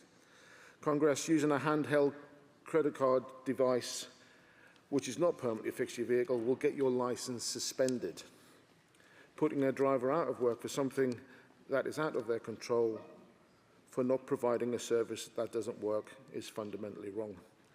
Licensing authorities who listen to credit card companies and not their own drivers should be ashamed of the service they provide. One example of this is, once upon a time, TfL had one of the UK's largest credit card companies sitting on their board, on their taxi board, listening to them instead of us. We must seek the support of our London Assembly members, councillors and MPs to put pressure on all local authorities to allow drivers to use a secondary handheld device, keeping them at work. Congress, I move. Thank you, Mike. Seconder. Thank you.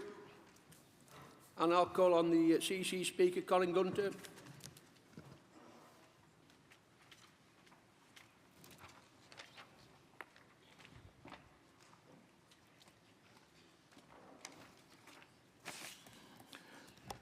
Vice President, Congress.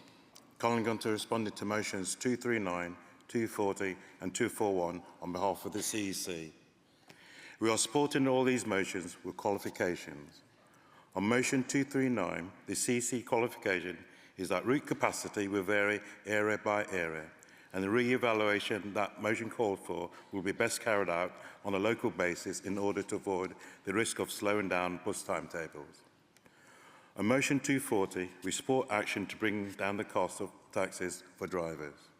The qualification is that politicians should not simply encourage a low-cost approach, which would lead to dependence on imported vehicles produced under poor labour conditions. On motion 241, permitting the use of secondary systems seems like a sensible approach, as long as those alternative payment systems are regulated and subject to a quality assurance scheme. Our qualification is that ultimately this could be possibly incorporated into Labour Party commitment to ensure that there are national minimum licence standards across local authorities in taxi and private hire vehicles, including the safety of passengers to address the abuse of cross-border hiring. We'd also seek to include the issues raised in motion 240 in this Labour Party commitment. Thank you. Thank you, Colin. Does Southern accept the qualification on 239? Thank you. Does London accept the qualification on 240? Thank you. And does London accept the qualification on 241? Colleagues, all these have been supported now by the CEC, so I'll take them in one vote. All those in favour of 239, 240 and 241, please show. Any against? They've carried. Can I now have the mover of composite 13, please?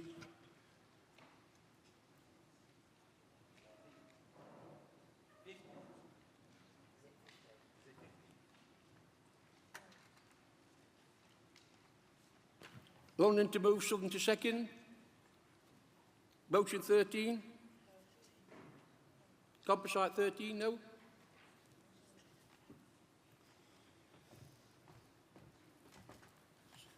Thank you.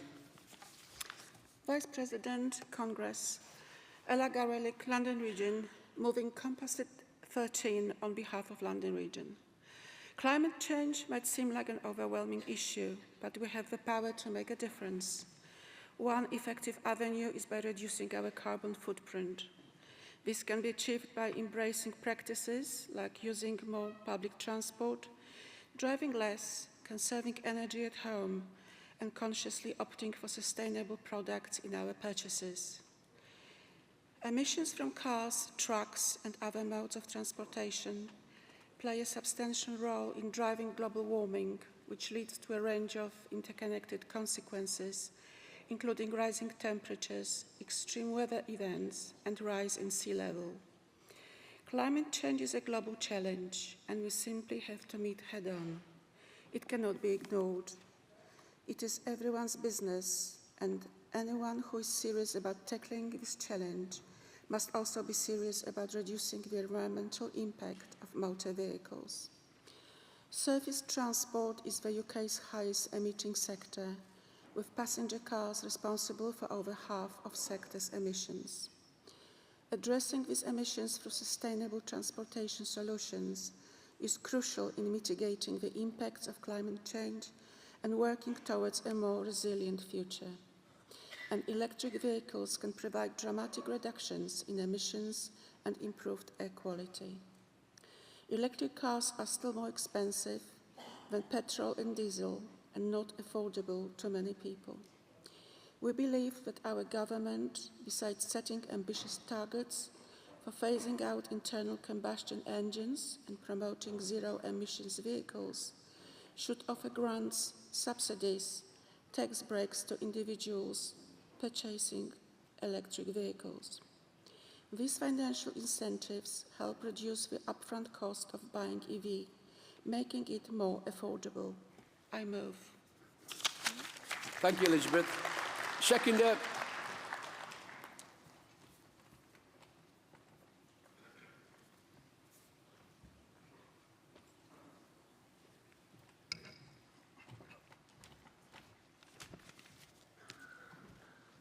Vice President, Congress, Ali Haydos, Southern Region. Seconding Composite Motion 13. Government to provide electric vehicle charging grants for active taxi and private hire licensed drivers. Congress, going green is important and they must. Congress, protecting jobs and our industry is also important and a must. Congress, I stand before you to address a crucial need for our taxi and private hire members. Switching to electric vehicles is important for the environment and for the future of our industry, but it is very expensive. That's why we are asking the government to provide funding to help our members set up electric vehicle charging stations. Congress, these grants will make it more affordable for drivers to install charging points and make the switch to electric vehicles easier. This support is essential for reducing pollution and ensuring our members can continue to earn a living in the long run. Congress, by investing in this, we can strengthen our industry, support our members as they move towards a greener future.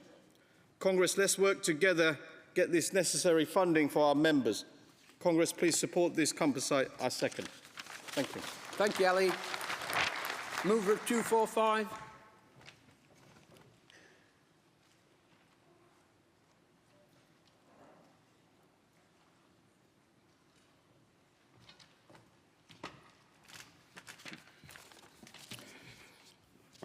President, Congress.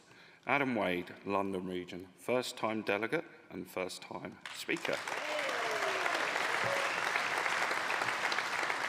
Thank you. Moving motion 245 on electric charging points. This motion comes from our professional drivers branch, where majority of members are either Uber or private hire drivers. Our drivers use their own vehicles and many drive hybrid cars. However, with the introduction of ULEZ charges and a push for cleaner air, Transport for London has been asking drivers to switch to electric vehicles. As this is our drivers' livelihood, they would expect to pay thousands, trade in their cars for electric vehicle, which, as you can imagine, members cannot afford to do, as Uber drivers may be using this as their second job. After we put our motion in, Uber is now offering £5,000 grants to assist our members, which of course is welcome and is a positive move. But this is only part of the problem. If our driver can now afford an electric car, they cannot afford to charge these. As our driver members drive for a living, charging may need to be done daily, and there are not enough charging points. Members can't charge from home, and our members are asking for help with the cost of this. As all of our drivers need a public carriage office licence to operate, we're also asking the PCO to help with the cost of charging. If you support this motion, we can lobby the PCO for help. I move. Thank you, Adam. Seconder.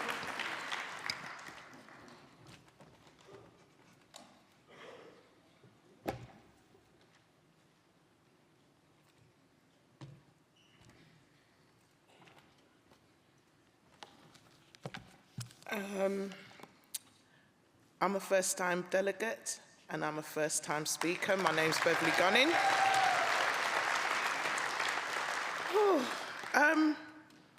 Just slightly off the cuff, it was 7 years ago my father, Hugo Gunning, passed away, who was an activist in local government, education, health, sickle cell, and I hope he's looking down on me and saying, I did watch you and I did listen to you.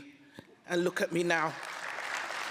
I'm now not an angry black woman that fought in the streets to protect my family, but now I'm a voice to support my members and guide them all the way.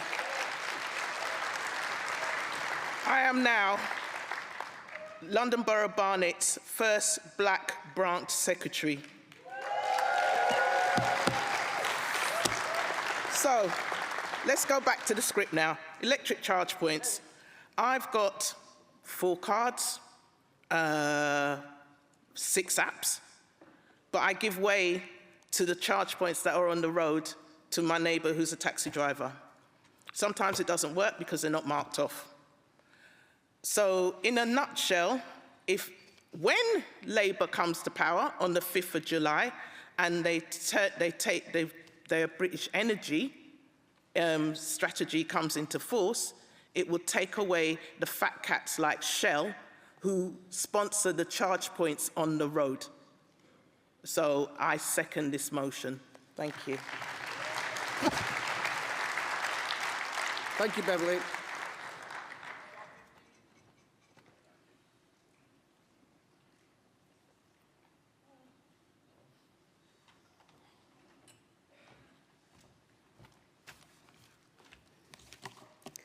Vice President, Congress, Julie Straw, speaking for North East Yorkshire and Humber Region.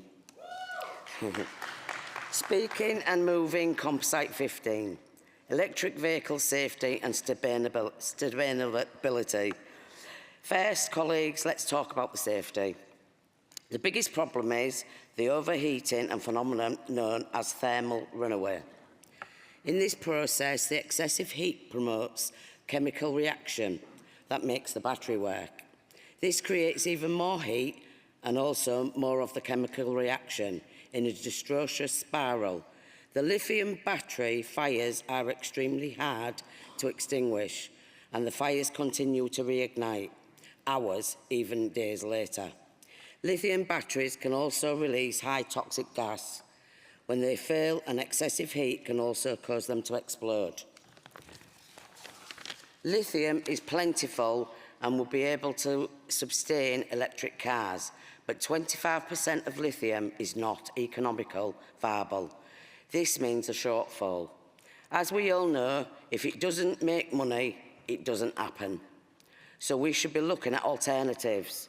I think this government has ignored safety to win the green race. Thank you.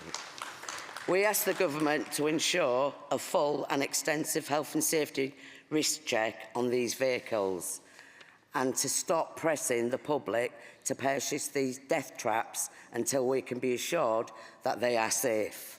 Congress, please support this motion. I move. Thank you, Julia. Seconder.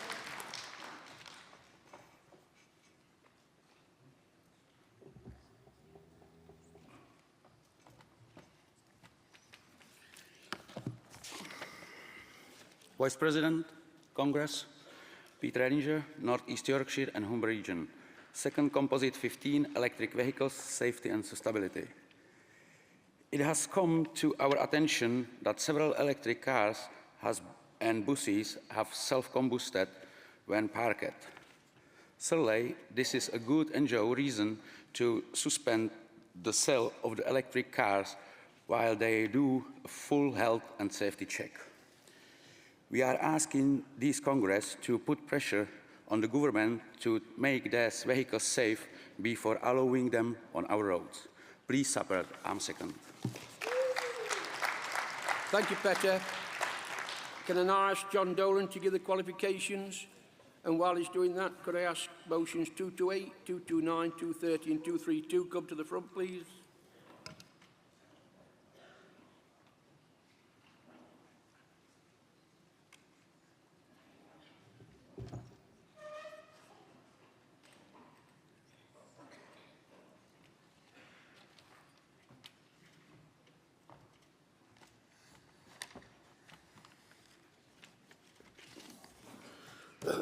Vice President, Congress, John Dolan responded to Composite 13, motion 245 and motion 15, Composite 15, on behalf of the CEC, all of which have been supported with qualifications. On Composite 13, their qualification is that any grants or subsidies that benefit electric car sales should be linked to trade union recognition. As the Biden administration had proposed in the original draft of the Inflation Reduction Act, it is existing GMB policy that electric vehicle grants, including the charging infrastructure, should be linked to trade union recognition and access. On motion 245, our qualification is that electricity price regulations is normally a matter for central government rather than local government. A change of the law may be required before this motion can be implemented. This motion should be seen consistent with our existing policy for an integrated transport policy, including aviation, and for the rollout of electric charging networks to be tied to trade union access and good employment rights. Finally, on Composite 15, we recognise the concerns that the new types of vehicles have had due to the nature of the faults. We also know that electric vehicles are not the solution to climate change, and there are legitimate questions as to the ethics of the supply chain of some of the materials it takes to produce EV, such as lithium. There can be severe environmental damage caused by, there has been severe environmental challenge caused in Chile, where lithium is mined. One of our qualifications is that all cars and buses have the potential to be involved in lethal accidents and can have deadly faults. Proven dangerous models should be taken off the road and manufacturers should be accountable. We have historically recognised in the car manufacturing sector, and should our members be employed in the small EV sector, we would not wish to affect the work they do. Any action will need consultation with our members who might work in the industry. We note that there are potentially other materials in concern that we may wish to consider in addition to lithium. And finally, but not least, human and workers' rights in the mining industry of such materials should be also paramount and of concern to us. Congress, thank you. Thank you, John.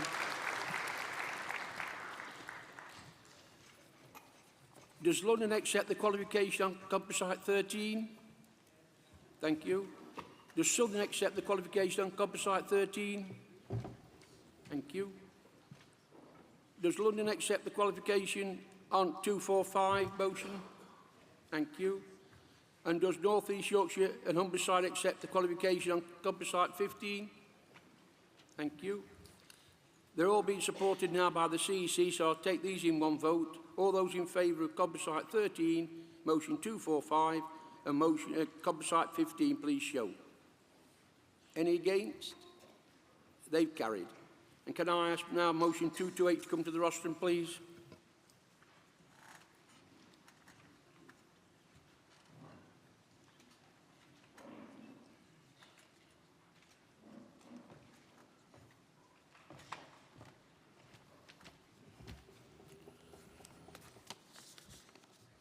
Vice President, Congress, Steve Davis, London Region, moving motion 228.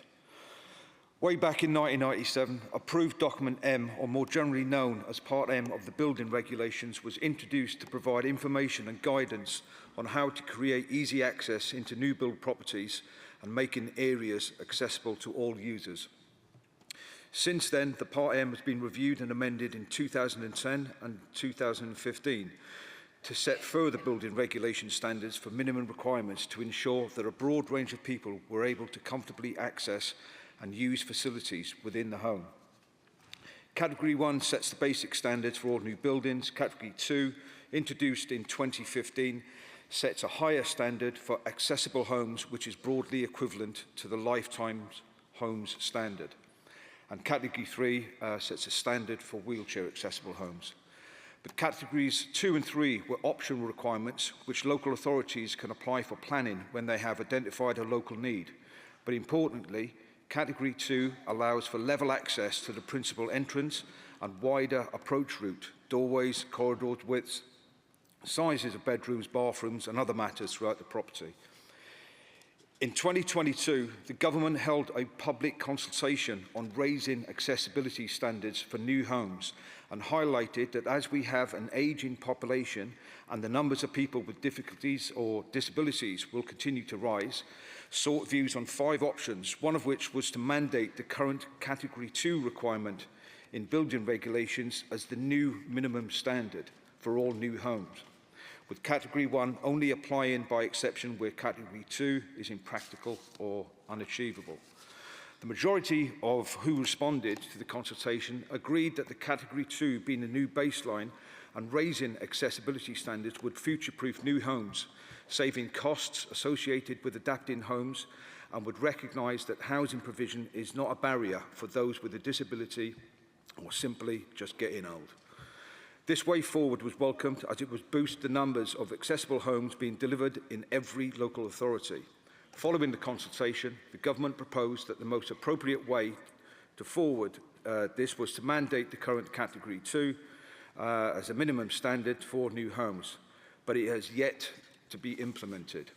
Although we understand that the government has need to possibly consult further, the motion asks for this new Category minimum 2 standard of building regulations to be implemented as soon as possible and without further delay.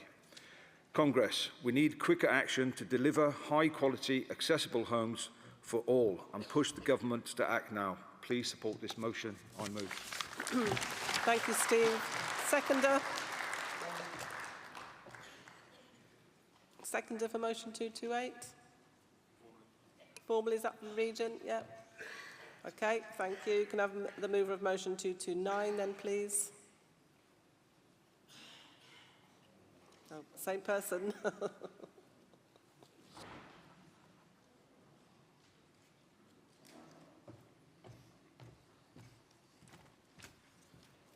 That's quick. President Congress, Steve Davis, London Region, move in motion 229, Local Authority 2030 Net Zero Target Council and Housing Association District Heating Systems.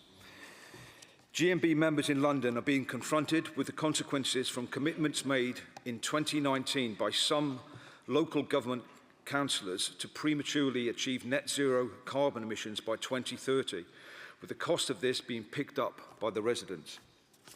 We're all too familiar with the climate crisis the world is facing, and something obviously needs to be done.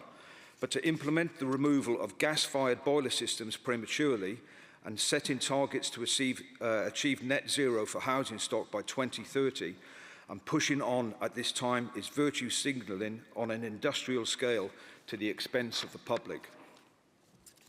Pushing forward too soon is also against the advice of the independent energy experts who advise to delay any schemes and await cheaper technologies or systems to be developed. But in some areas, Labour councillors are pressing on with these schemes that are projected to be incredibly expensive to achieve, to which the cost would invariably be passed on to the poorest and hardest hit by matters such as the cost of living crisis, and suggest, therefore, they are not placing their constituents at the heart of what they are there to do, to serve and support the public that elected them. The 2030 target is 20 years earlier than the legal target set by Parliament in 2019. Not waiting or exploring to see what technologies are developed or become more financially viable and effective is a rash, knee-jerk reaction by councillors that need to be thought through more efficiently rather than negatively impact the people they represent. 5 years on, these unrealistic targets and schemes are soon to be coming home to roost. This means disposing of and ditching perfectly good gas-fired boilers and retrofitting properties and scrapping existing pipes and radiators and installing upgraded fittings. It would also mean decanting residents in these properties for up to 4 to 6 weeks while the work is completed in their homes, with some residents facing costs per household of between £80,000 and £100,000 to meet this target. As previously mentioned, and as the independent energy experts have advised, it is perfectly possible that as new technologies become available, these currently approved schemes will become obsolete and have to be replaced again. Everything says wait. Rents and service charges for council tenants and leaseholders have gone up to raise funds for the local authorities' housing revenue account to offset pressures of dwindling funds brought about by Tory cutbacks have cut councils' funding by a quarter in real terms since 2016 alone, and leaves 1 in 5 councils in England now believing that it is likely they will become insolvent in the next 18 months, which will be exacerbated by the pressures of these net zero target commitments. Let us also not forget, leaseholders will have to fund the whole amount themselves. Labour councillors consider themselves they are being very generous in offering them loans of up to £100,000 over 20 years to meet these costs.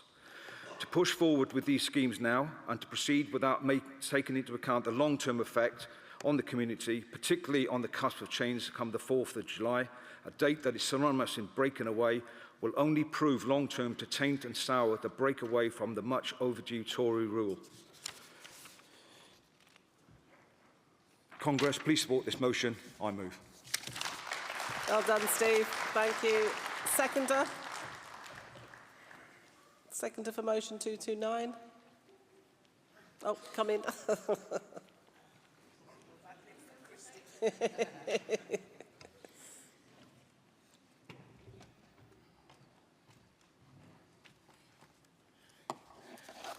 Madam President, Congress, I'm seconding motion 229. I'm Beverly Gunning, London Region, first-time delegate, second-time speaker. Following on from the mover, GMB Congress have warned that the technologies we need to achieve net zero for our home heating are not yet developed at the scale and affordable prices to replace gas. We welcome the qualification by the CEC that as of now, there's no realistic alternative to gas.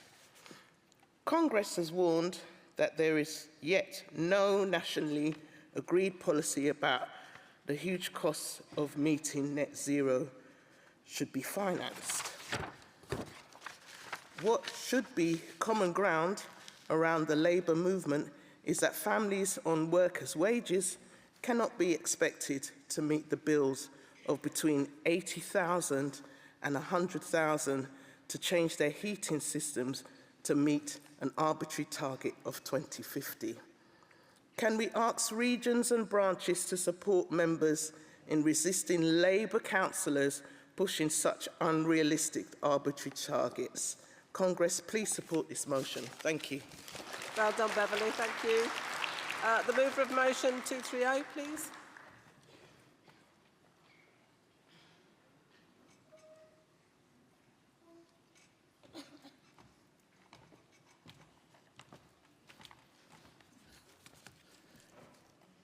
President, Congress, Claire Butlin, standing in the proud tradition of many great members of this union before me as a British gas worker, attending as part of the North East, Yorkshire and Humber delegation.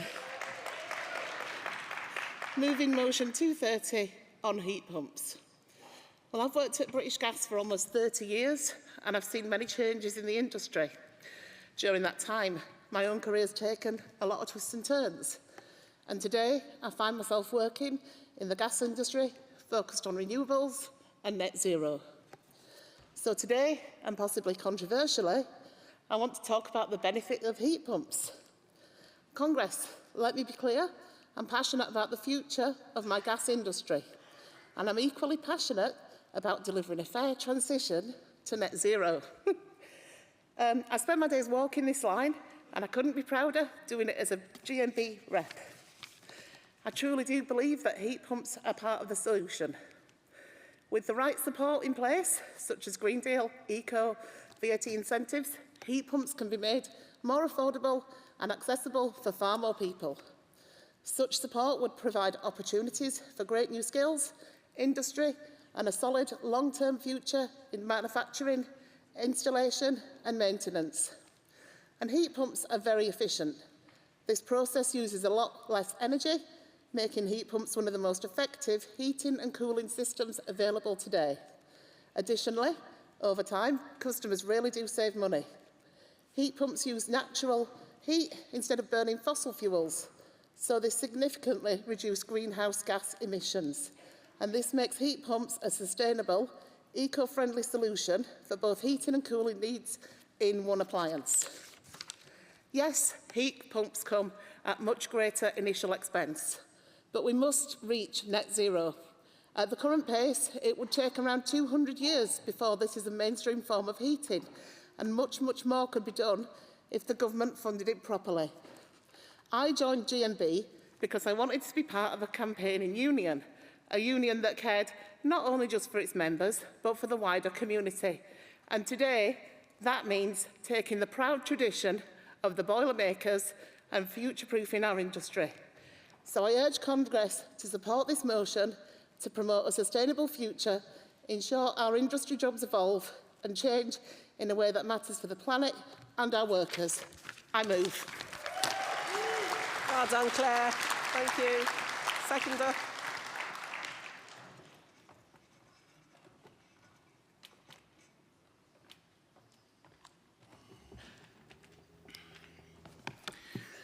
President, Congress, Peter Ellinger, North East Yorkshire and Humber region. I'm speaking in support of motion 230 heat pumps. Colleague, the path to net zero offers us all and future generation to come. We must look for a solution to secure and provide our heating solution when looking after our planet. This is why the new government must support heat pumps with better consumer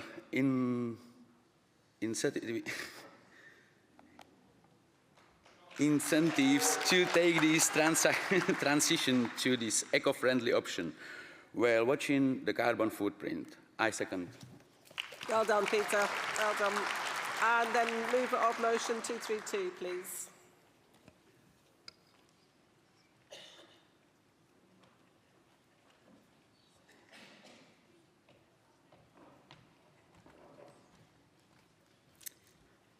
President, Congress, my name is Jenny Howard, Dorset Council Branch, Southern Region.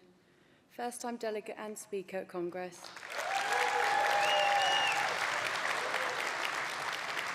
I'm moving a motion for rent control methods to be introduced to tackle the high rent costs. Our branch is really passionate about this because it affects many members, families, friends and residents within Dorset. So for those of you that don't know the Dorset local authority area, with a population of 380,000 residents. Nearly 30% are over 65 years old, and our population continues to grow, the biggest growth being pensioners.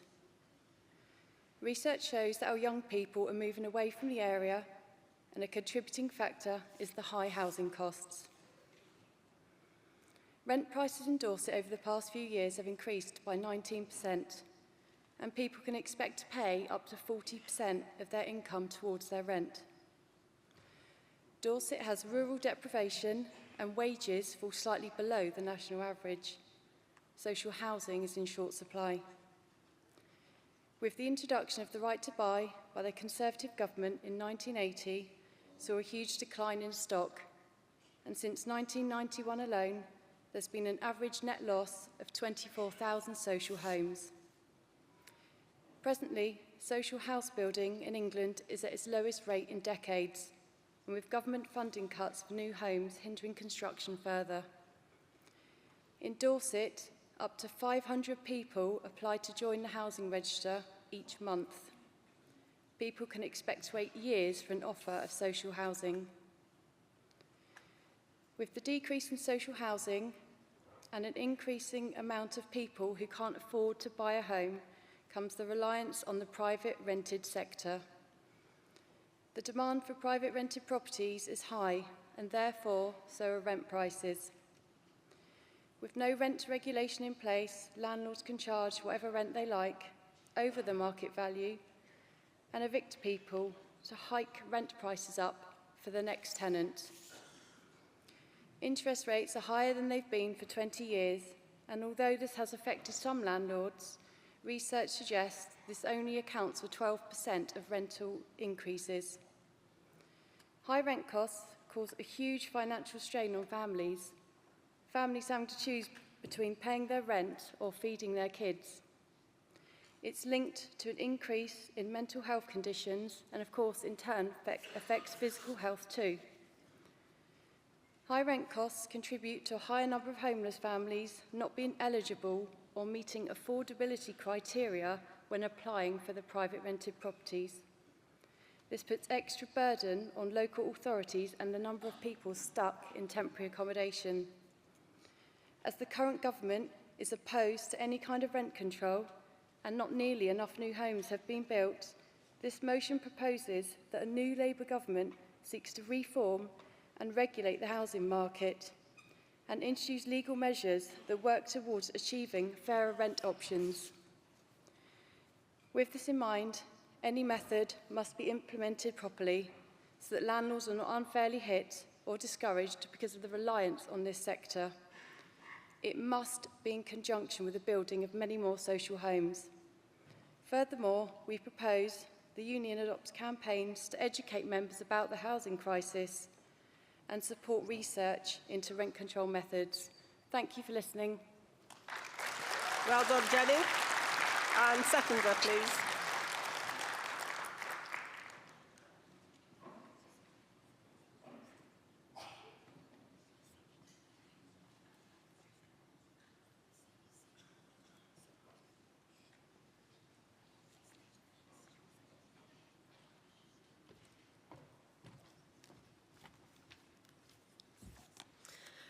President, Congress, my name is Rachel Webber, first-time delegate, fourth-time speaker. I'm supporting this motion on behalf of the Southern Region. Renters on low incomes face the biggest challenges when they find affordable housing. With rent increase in Dorset up by almost 20%, more and more people are being pushed out of their homes. Last year, research by the charity Shelter suggested that more than 700 people were homeless over Christmas last year, with almost 300 of them being children. Granted, these are not typically people we see sleeping rough, but are in temporary accommodation, sofa surfing and relying on the kindness of friends and family. Many find themselves in this situation due to a variety of reasons. A few examples would be relationships breakdown, job loss, ill health or retirement. Due to a change in their circumstances, they have now been caught in the trap of unaffordable housing. Imagine being in your rented home and year on year your landlord notifies you of yet another rent increase. An increase not because of the cost of living crisis, but because they can. A classic case of the rich get richer and the poor get poorer. Granted, this is not all landlords, but increasingly, especially groups like the young, are being priced out of Dorset. We're not saying that rent should not go up or that landlords shouldn't be able to make a profit on their investment, but to support this motion is to make sure that rules and guidance ensure the increases are fair and reasonable. I second. Thank you, Rachel. Anyone wishes to oppose those motions?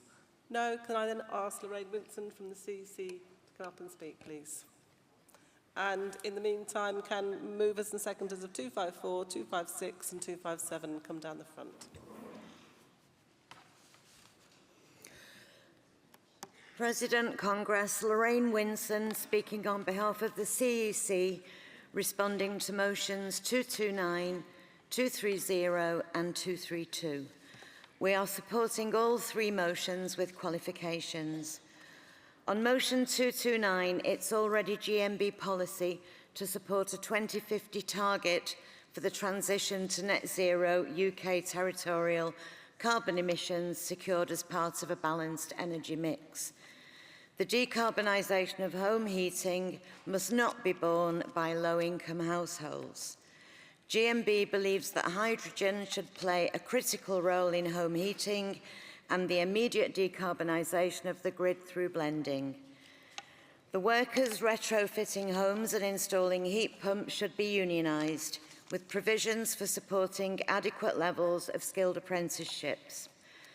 However, the CEC's qualification is that the best and most just solution for bill payers and skilled jobs when it comes to home heating remains gas-based.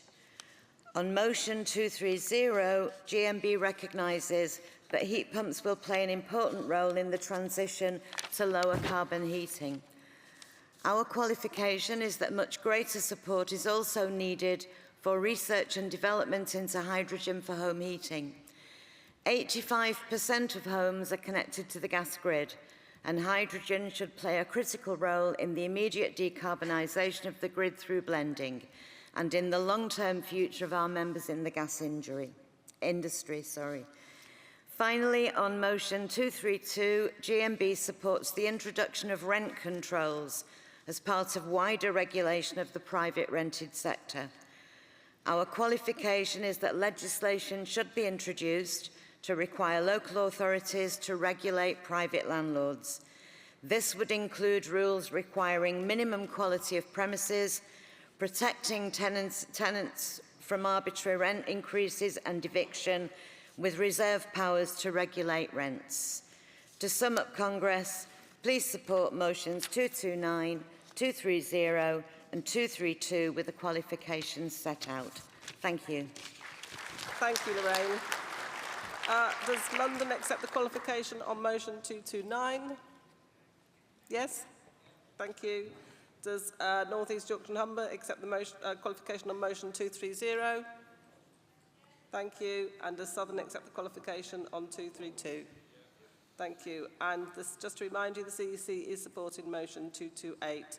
So I'll take all those as one. All those in favour of motion 228, 229, 230 and 232, please show. Thank you. Anyone against? They're all carried. We now move on to motions under social policy, welfare rights and services. So can I have the mover of motion 254 to the rostrum, please?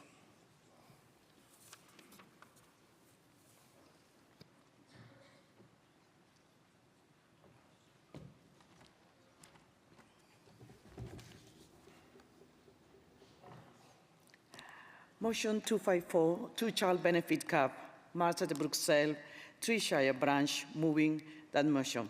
Madam President, Congress. The two-child policy introduced in 2017 by austerity architect George Osborne was at the time openly condemned by backbenchers, opposite party, and it sparked a backlash in the shadow cabinet at the time, and is still today very unpopular.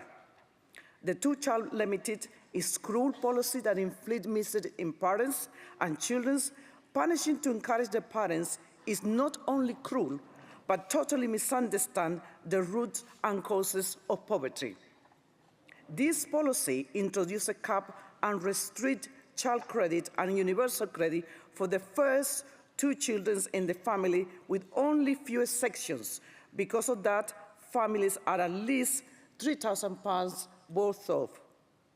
Large families and minority families groups are disproportionately affected by this policy. It was designed to force parents of large families to find a job or work more hours, but academic studies show its mainly function has been to leave families in poverty rather than increase employment. Abolishing the two-child benefit poverty will cost around 1.3 billion, which Rachel Reeves says is economical and affordable in this present climate. However, removing it will leave 2,500 children out of poverty and a further 850,000 children of deep poverty. This is, in the end, the most cost-effective way to reduce child poverty. From social campaigners to charities, to the Fabian Society and anti-poverty campaigners, Labour is under greater pressure to reverse this policy. I urge and encourage those who are part of the Labour movement to remind them what is that they are about. Remind them that the reason that they are a party is because they became from the trade union movement. The trade union movement was created by people in greater need. In an article in the Daily Telegraph on the 13th of May, 2024, Suella Bradman wrote, "Let's abolish the child limit, eradicate poverty for good, and make Fran feel proud." Now, when a long-line Labour campaigner like myself is quoting this evil woman who we know well for her right-wing wins, we know that the Labour Party needs to do better and stop this cruel and unfair and voter loser of a policy. Furthermore, this week, the Labour Party, the Liberal Democrat manifesto promised to scrap the two-child benefit payments in the first manifesto. This will certainly alienate some of our voters.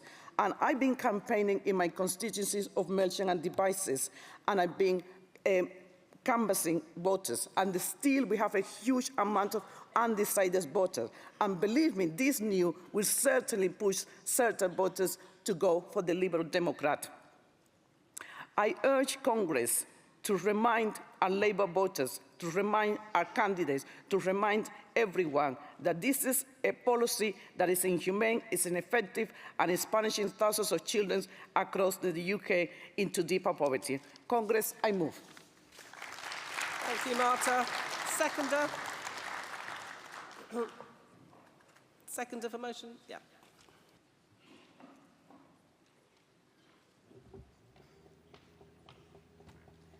President, Congress. My name is Jenny Howard, Southern Region, seconding motion 254, the two-child benefit cap. The two-child benefit cap has hit the poorest and vulnerable communities the most.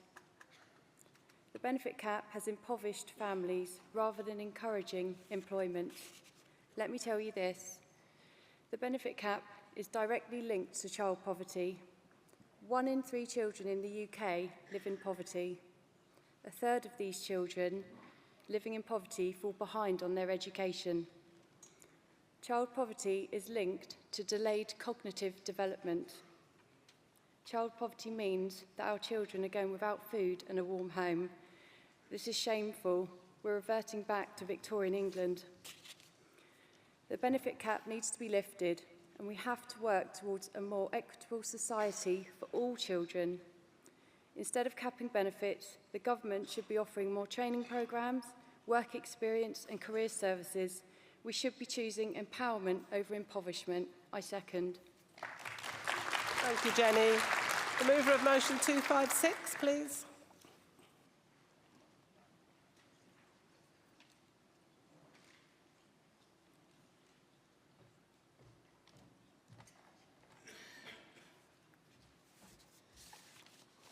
Morning. President, Congress. I'm Blanca Vuolo, Southern Region, Lambeth Branch. First-time delegate and first-time speaker.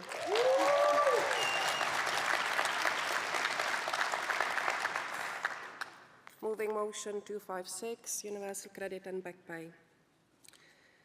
I work as a teaching assistant at a primary school in London. The issue of back pay and universal credit affects a lot of my colleagues. There are probably many of you here knowing exactly what problem I'm talking about. It is a travesty of social justice that so many workers and so many of our members rely on universal credit to top up their low incomes just to make ends meet. Scandalously, this reliance on universal credit is essential for our members to simply put food on the table, pay their utility bills, and meet the rising cost of subsistence living. I'm here to represent teaching assistants who, shockingly, like so many of us, are dependent on monthly universal credit payment. The majority of us are women, mothers, and carers. A substantial proportion of us are from black and ethnic minority backgrounds. As you all know, we are still on ridiculously low salaries, doing jobs that demand so much but pay so little. Under the current system, our back pay is added to our December pay packet, and as a consequence, we lose our universal credit in January. As if it wasn't frustrating enough to wait 9 months for a small pay rise in this Tory government's cost of living crisis, after all the negotiations, ballots and AJC deals, we finally get our much-deserved back pay included with our December salaries, that little bit of extra money that makes our seasonal festivities actually happen. Universal credit in January is cut, and a substantial part of our income is lost. So, for many members, our back pay is effectively stolen from us. To add insult to injury, the way that universal credit was calculated in 2023 meant that teaching assistants on universal credit effectively lost 6 months of their pay increase, half of their annual pay rise. What can we do to prevent our members on universal credit from suffering the detriment from delayed pay settlements? We call on pay negotiators to continue their excellent work in seeking to increase the pay of our members, but to be mindful of any unnecessary delay in reaching settlement. We call upon the Union to politically campaign for legal changes to the universal credit is calculated in relation to back pay to end this injustice. We suggest that if one-off lump sums of less than £2,500 were to be counted separately from the monthly salary and excluded from the amount used to calculate universal credit, this issue would be resolved. I became a rep to help and support my colleagues. The members from my school are relying on me to deliver this motion. Congress, I rely on you to support it. I move. Thank you. Well done. Thank you. Well done. And seconder, please.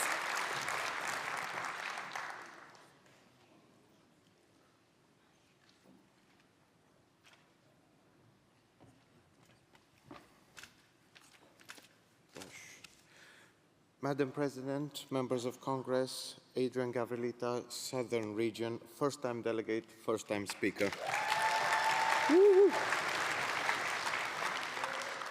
I second this motion, which addresses a critical issue affecting our members on universal credit. The impact of delayed pay settlements on our hard-working members cannot be overlooked, and it's imperative that we take action to rectify this injustice.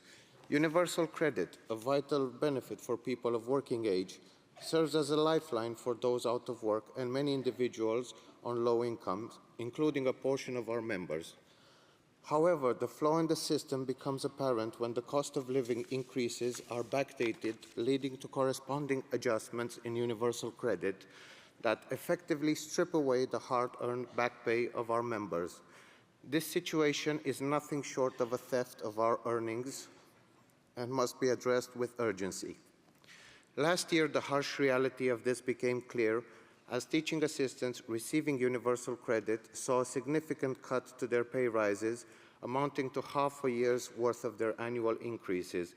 This loss goes beyond mere finances. It signifies a betrayal of trust and fairness that is unacceptable. We must insist that such unfair treatment does not happen again. By promoting and advocating for legislative changes, we can guarantee that our members obtain their deserved income without unjust deductions. In conclusion, I urge each and every one of you to stand in solidarity with our members on universal credit to support this motion. Thank you.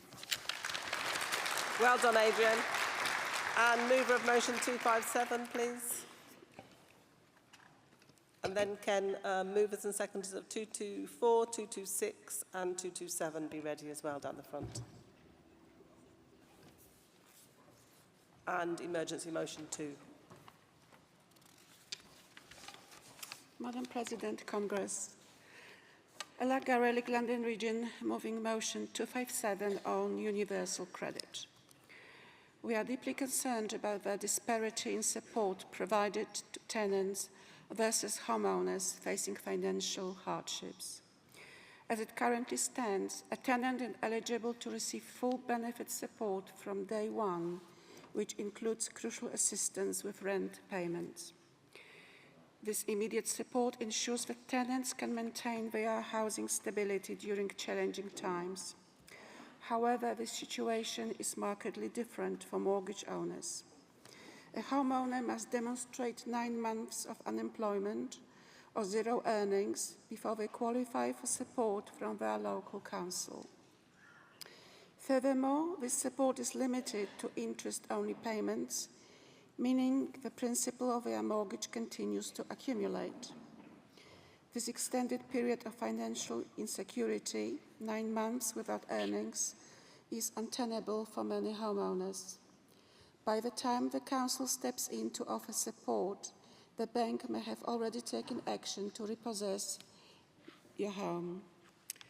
This stark contrast in the treatment of tenants and homeowners is not justifiable, especially considering the significant upheaval and difficulty a homeowner faces in finding new accommodation compared to a tenant. Our policies should reflect fairness and support for all individuals, regardless of whether they rent or own their home. Current GMB Congress policy is for a comprehensive overhaul of the universal credit system. The government has already made some improvements to the support for mortgage interest scheme by reducing the waiting period from 9 months to 3 months. While it is a step in the right direction, it is not sufficient. We are happy for our motion to be referred so that can be a thorough investigation into further possible improvements to SMI system. This investigation should consider the relevance of assets and asset owners, ensuring that support is provided equitably. It is crucial to recognize that those in rented accommodation are not the direct recipients of financial assistance. Rather, it is the landlords who receive payments to ensure renters can remain in their homes.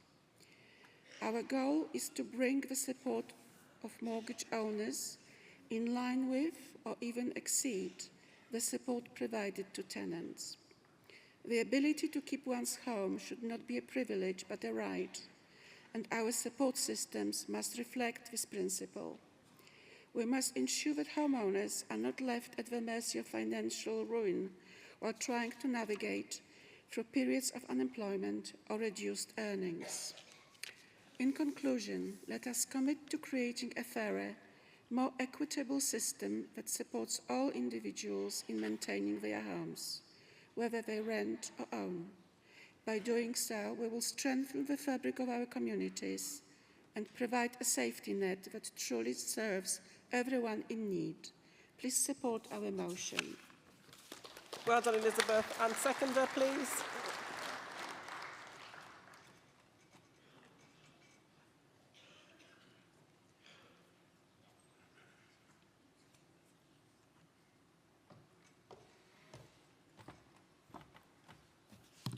Good morning, Madam President, Congress. Elizabeth Hughes, London Region, seconding motion 257, universal credit. Congress. This motion addresses an equitable position for mortgage payers when claiming universal credit, now known as support for mortgage interest or SMI. And although the Tory government has recently dropped the qualification period from 9 to 3 months, the inequity remains, and it still leaves a 3-month gap, which will have made a serious dent in most people's finances. By June 2023, 90,700 mortgages were in arrears, and repossessions, believe you me, are very slowly creeping up again. 11,787 households claimed an SMI loan in 2023. But in short, the Tory ideology behind these policies protects landlords. It discriminates against people who work to own their own homes. And it is, in effect, socio-economic discrimination. Congress, I second the motion. Thank you, Elizabeth. And can I ask Gordon Richardson to respond on behalf of the CEC, please?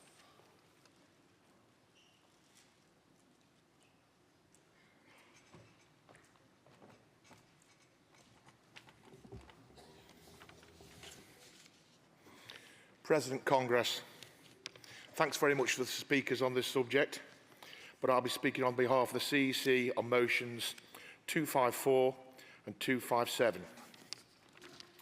On motion 254, the CEC supports the removal of the two-child cap on child tax credits.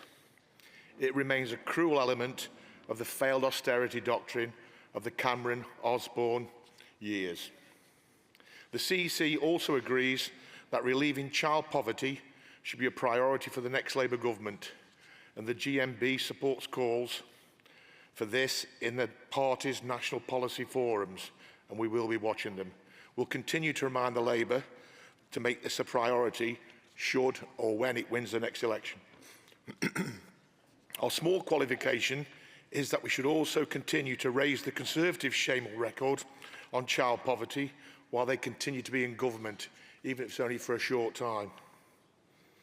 And this is including their decision to cap child tax credits to begin with.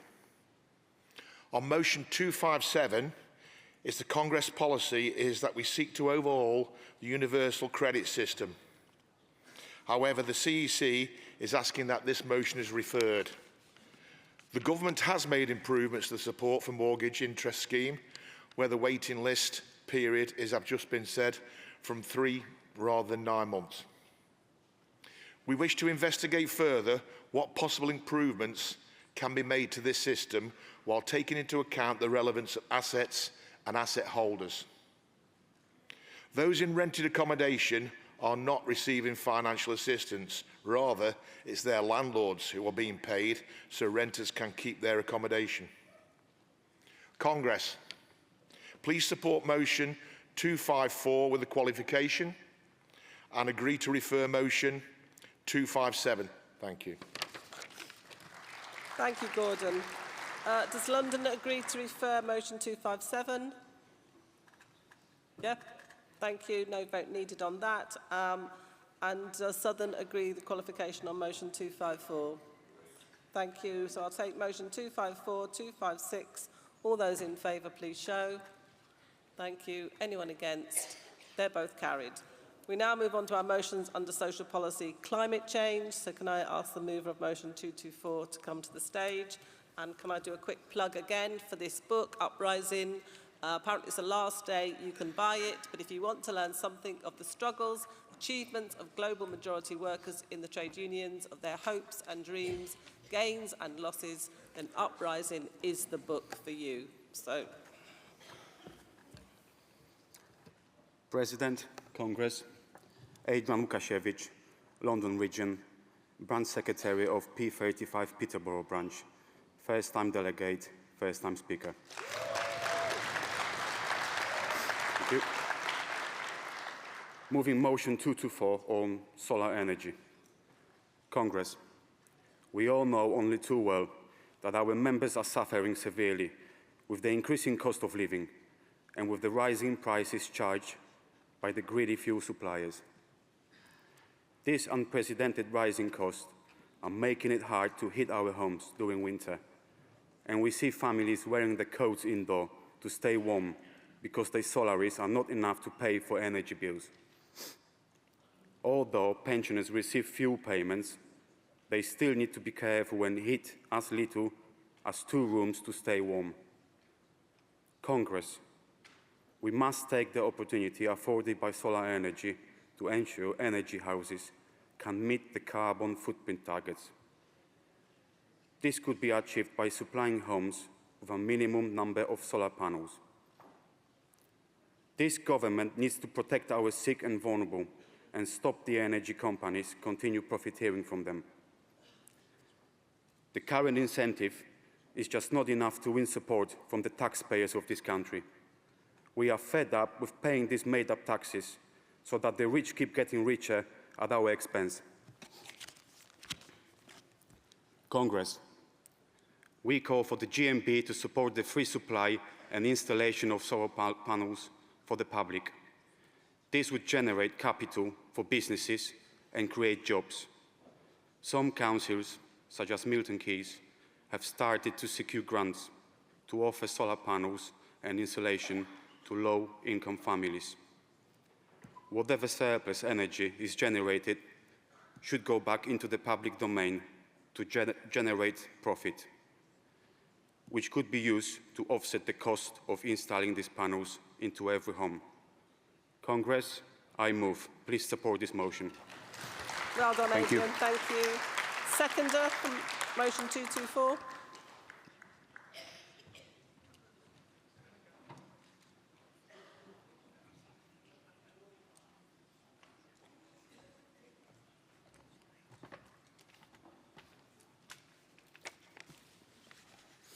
Madam President, Congress, Bismillah Mohammed, London Region, seconding motion 224. Congress, how often have you had a knock on the door or a random cold call, someone trying to tell you that you qualify for a grant for cavity and loft insulation or solar panels, etc.? Then when you look deeper, you find that you don't qualify because it's for homeowners and you live in rented property, or vice versa. Wouldn't it be a lot easier and less confusing if we could cut through all the red tape and offer this energy-saving upgrades for free for everyone? Solar panels seem to be a good starting point, not only because of the environmental implications, but because installation would be less intrusive, as the installers would only need to work outside the home. Also, it wouldn't be a wasted endeavour like some of the things the government have done in the past, like dodgy PPE, etc. Because everyone, no matter what their circumstances, uses electricity, don't they? And no one's going to pass up an opportunity to get some for free. So, Congress, I ask you to support this motion. I second. Well done, Bismillah. And can I have the mover of motion 226, please?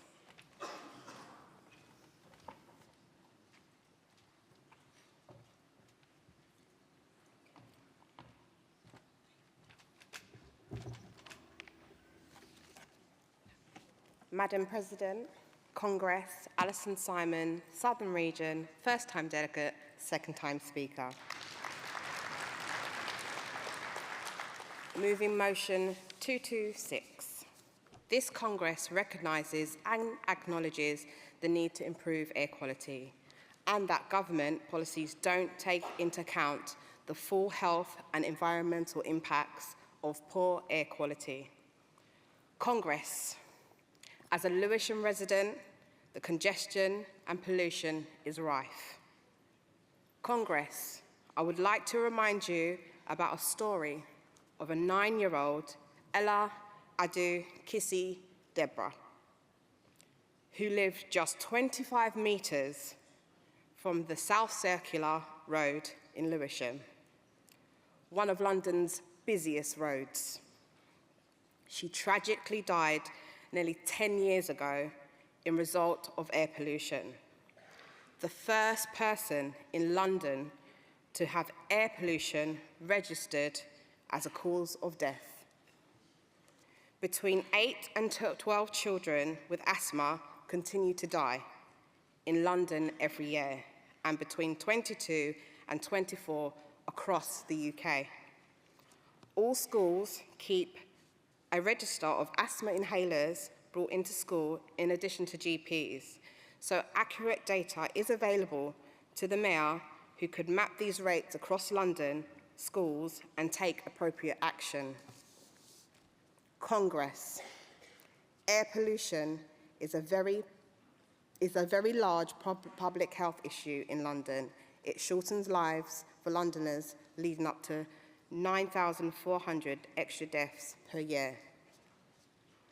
Congress, we don't want our members, we don't want our children, the elderly, or anyone else in Lewisham to suffer from such a tragic fate. Congress, this situation is likely to be replicated nationally across many towns and cities in the UK. Congress, improving air quality requires less conversation and more action. Congress, please support my motion. I move. Thank you, Alison. Well done. Seconder for motion 226.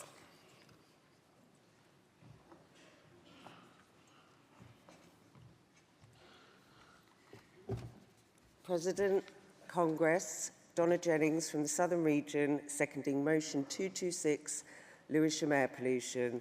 First time delegate, first time speaker. Thank you. In 2021, the World Health Organization set a recommended air pollution emissions target. The government's low ambition to reach this target by 2040 is unacceptable. Generated by road transport, manufacturing and construction, these harmful emissions can increase asthma attacks and even stunt the lung growth in children. Air pollution has been referred to as the new tobacco, as it causes a similar level of disease to smoking. The major difference with that comparison, though, is that smoking tobacco is a personal choice, whilst breathing clean air is a basic human right. This Congress is aware that the harmful pollutants released by the incinerator in Lewisham exacerbate the same health problems caused by traffic pollution. The Air Quality Action Plan set out by Lewisham Council states that to meet these air pollution targets, they will upgrade older, more high-polluting vehicles and install more electric vehicle charging points. The plan also states they will increase the number of cycle hangers and play streets outside schools and encourage children to walk and cycle more. Whilst the plan set out by Lewisham Council is commendable, it's unlikely that adults, let alone children, will want to cycle or walk anywhere until the levels of air pollution are dramatically reduced. Congress, it is vital for the GMB to lobby the government into making more ambitious air quality targets. This will ensure we're not only protecting our members, but the entire population of Lewisham and the affected surrounding areas. I second this motion. Well done, Donna. And the mover of motion 227, please.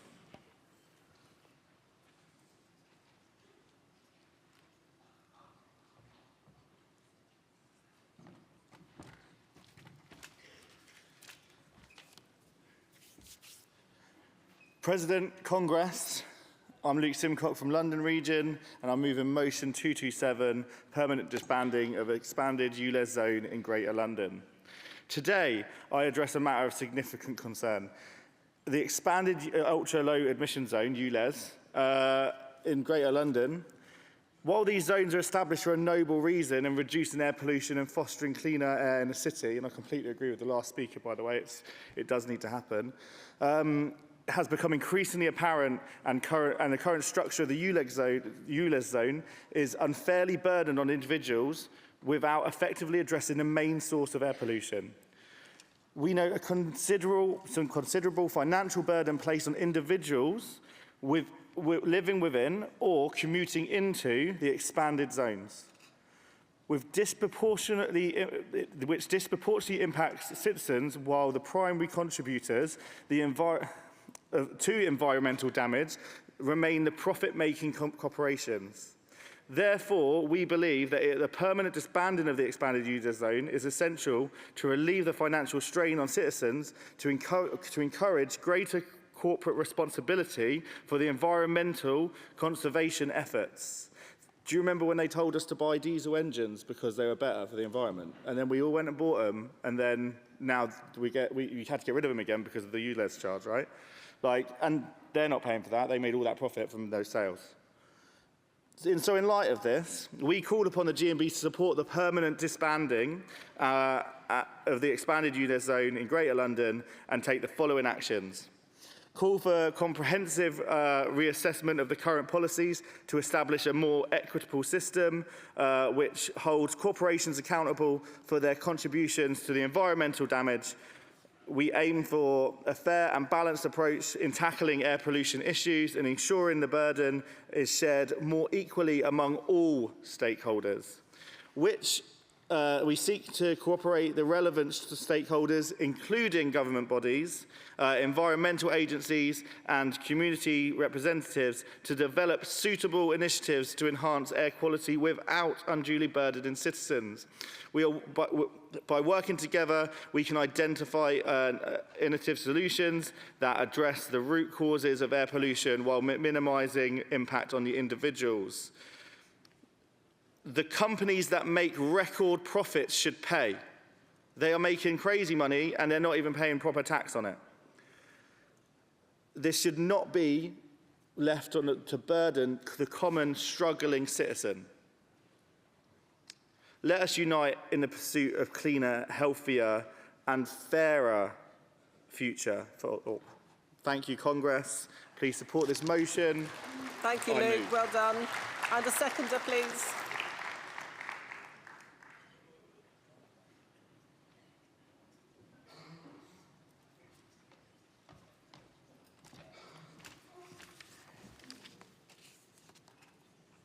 President, Congress, Matthew Wright, London Region, Essex General Branch.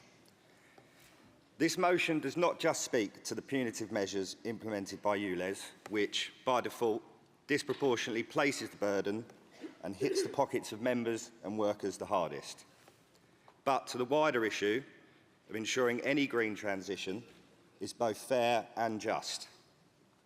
It should not cost our members jobs, or indeed represent an even further reduction in living standards.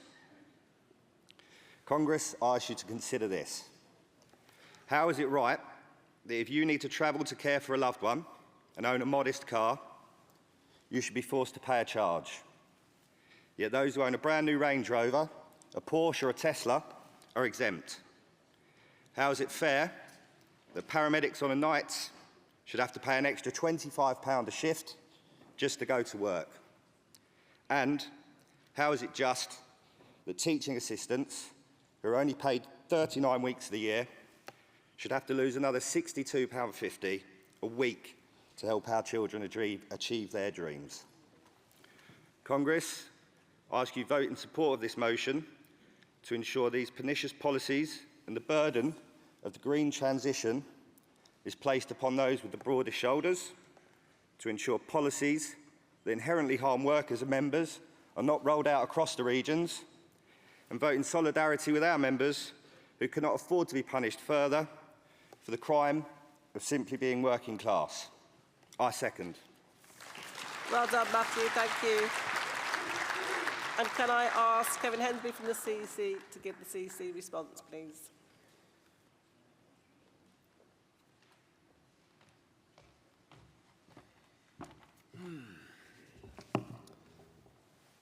President, Congress, Kevin Hensby, responding to motions 224, 226 and 227 on behalf of the CEC. On motion 224, our qualification is that this motion can only be enacted in good conscience once Uyghur forced labour has been eliminated from the supply chain for solar panels, which can only be traced in almost all solar panels modules sold in Europe.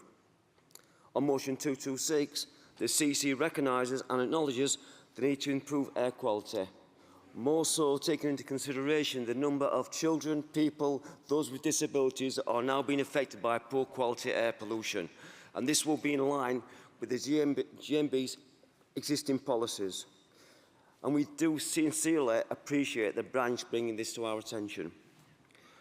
As these issues regarding Lewisham local area and a workplace for our GMB members, we are asking that the motion be referred to the Southern Region, who will be best placed to further investigate and take action upon these matters as appropriate. And finally, motion 227. This motion would take us beyond existing policy of appropriate exemptions and policies like ULEZ, and instead calls for expanded ULEZ zones to be disbanded permanently. This would have implications exclusively for our members of the London and Southern regions, which are both campaigning on this issue. Therefore, we are asking that the motion be referred to those regions and that they can consider the cause of the motion in more detail. Therefore, Congress, the CC asks that you support motion 224 with the qualification and the motions 226 and 227 be referred. Thank you. Thank you, Kevin. Does Southern Region accept to refer on motion 226? Thank you. And does London Region accept to refer on 227? And that's qualification. Yeah. Yeah. I'm doing the refer first. Okay, so we don't need to take a vote on those. And does London Region accept the qualification on motion 224? Thank you. I'll put that one to the vote then. All those in favour of motion 224, please show. Thank you. Anyone against? They're carried. That's carried, that motion. Last motion of the day, which is the emergency motion 2. So can I have the mover of emergency motion 2, please?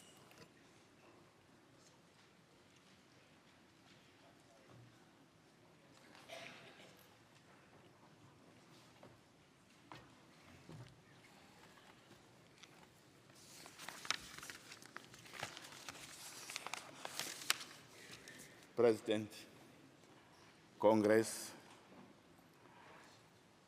Melin Jovu, moving this emergency motion. First time delegate, first time speaker.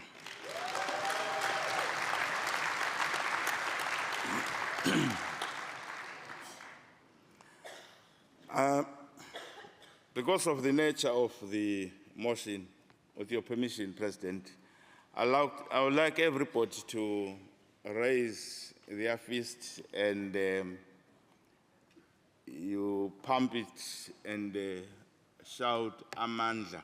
I will explain what that means. If I can allow me to have the Congress raise their fist, and then when I say shout, you say Amandla and then you pump your fist. Right, 1, 2, 3, Amandla! Right, that is a slogan of defiance that we use in Southern Africa when we are faced with the persecution. And in its meaning, when we pump it, Amandla generally is power. But when we are pumping that fist, we are saying, as a collective, when we pump the fist, we are putting our power together and we become stronger than those that are persecuting us. Because when you pump, you are releasing. So I'll be calling upon the Congress to release the power that it has got. Right, now to the motion.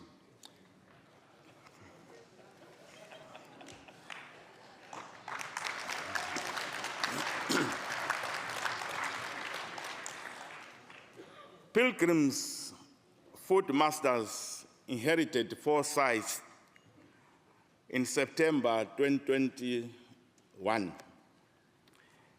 And in November 2022, they gave a notice to close 1 site, and the quality was closed on 24 February 2023 with a loss of 320 jobs. And this week, you will have seen our fire and rehire campaign where GMB London region fought against the closures to end fire and rehire. We took our fight and the delegation to Parliament, and our campaign won a London Labour Party Organising Award. After this closure, the company gave us assurances that this would be the last lot of cars, and we made sure our members had protections to retain their jobs. We should have learned our lesson. We were shocked to hear 2 more sites set to close. Dinwe site closure was announced on 18 March 2024, and is to shut in December losing 260 jobs, of which 135 have already gone. Just last week, they announced the closure of the third site, Spearway, with another loss of at least 270 jobs. The company is making the excuse that it's market pressures, but isn't the picture as they are still making profit. Now only one site is left. And the problem is that 99% of these workers, they come from the surrounding area called Southall. And it's not just that, it's generations of families. We have got the father, the mother, we have got the son, the daughter, we have got grandchildren all working there. So when this happens, it means the whole household, all families, they have no income coming in.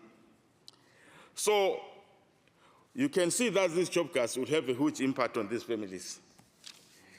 And we want the jobs to stay within the communities, not to be exported to to Norfolk or Moy Park in the Midlands, leaving Southall as a coast town. Our members have nowhere to go. Their skill level is low because they've dedicated their lives to working for this company. Some of them have got over 30 years. We are asking for a loud Congress support to save our community, stop food supply chains moving out of London due to costs. I move. Well done, Melly. Well done. And could I have the seconder, please, for emergency motion?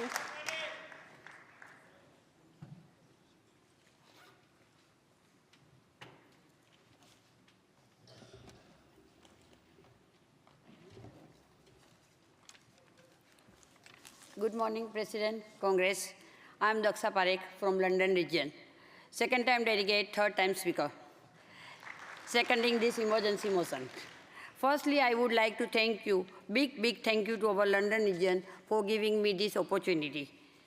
I work at Bakawa Mills, and in our factory, our workers are mostly Asian and mostly women.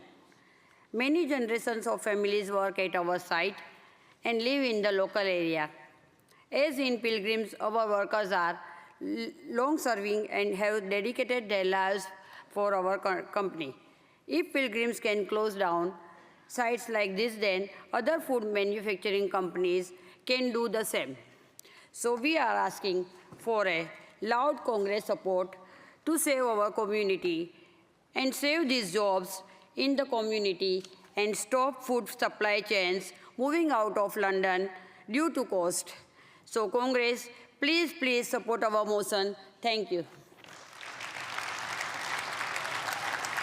Thank you. The CEC is supporting emergency motion 2, so I'll put it straight to the vote. All those in favour, please show. Thank you. Anyone against? That's overwhelmingly carried. Before we close, can I ask Nadine Houghton, National Officer for ASDA, to come to the stage to explain the ASDA demo that will take place this afternoon. Just coming along there.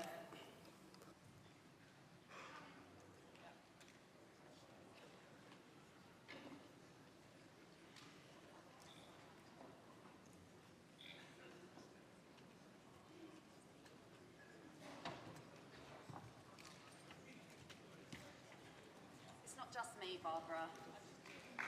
I've got some volunteers with me.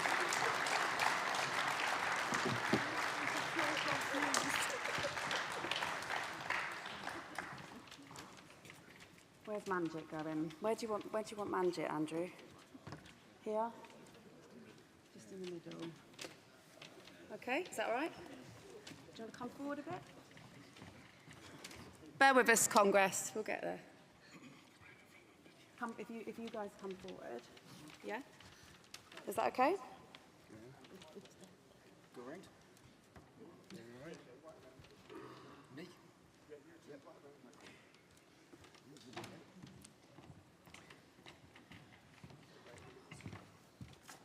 Middle, yeah, like that.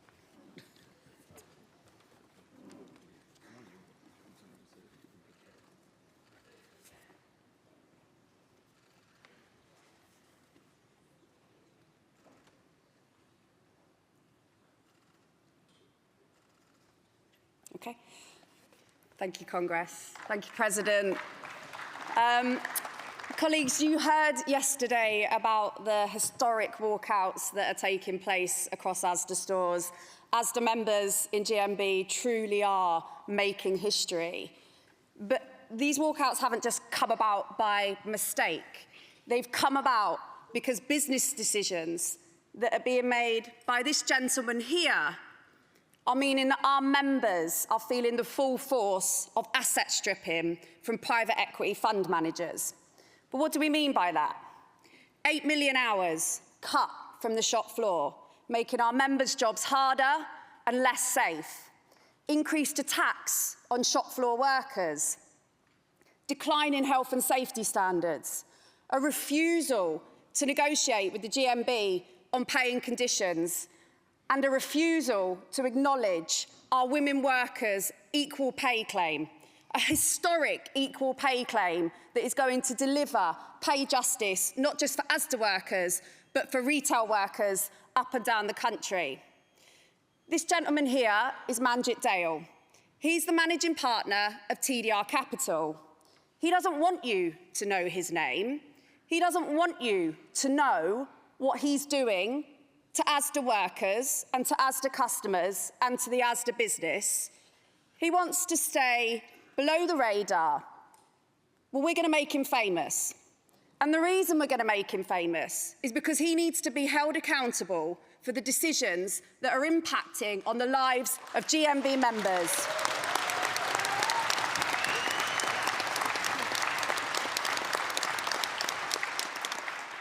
So, colleagues, we need your help this afternoon.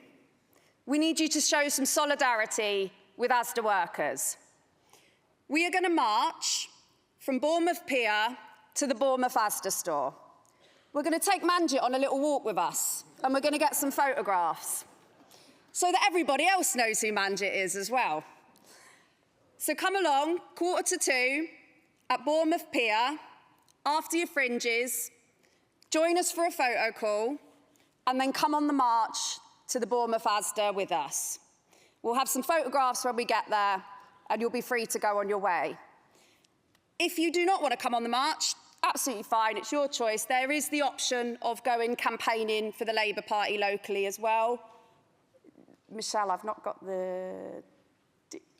We'll brief you when we get down to the pier. So for anybody that doesn't want to come on the march, please come and knock on doors for the Labour Party instead. But come and support Asda workers. They need your solidarity, and let's make Manjit famous. Thank you.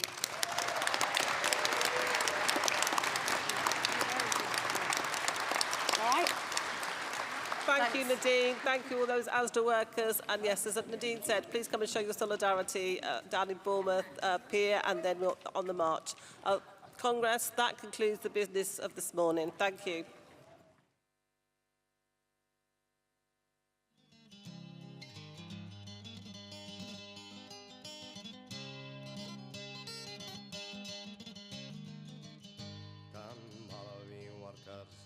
Toil night and day, by hand and by brain, to earn your pay who for centuries long past, for no more than your bread, have bled for your countries and counted your dead in the factories and mills, in the shipyards and mines. We've often been told to keep up with the times, but our skills are not needed.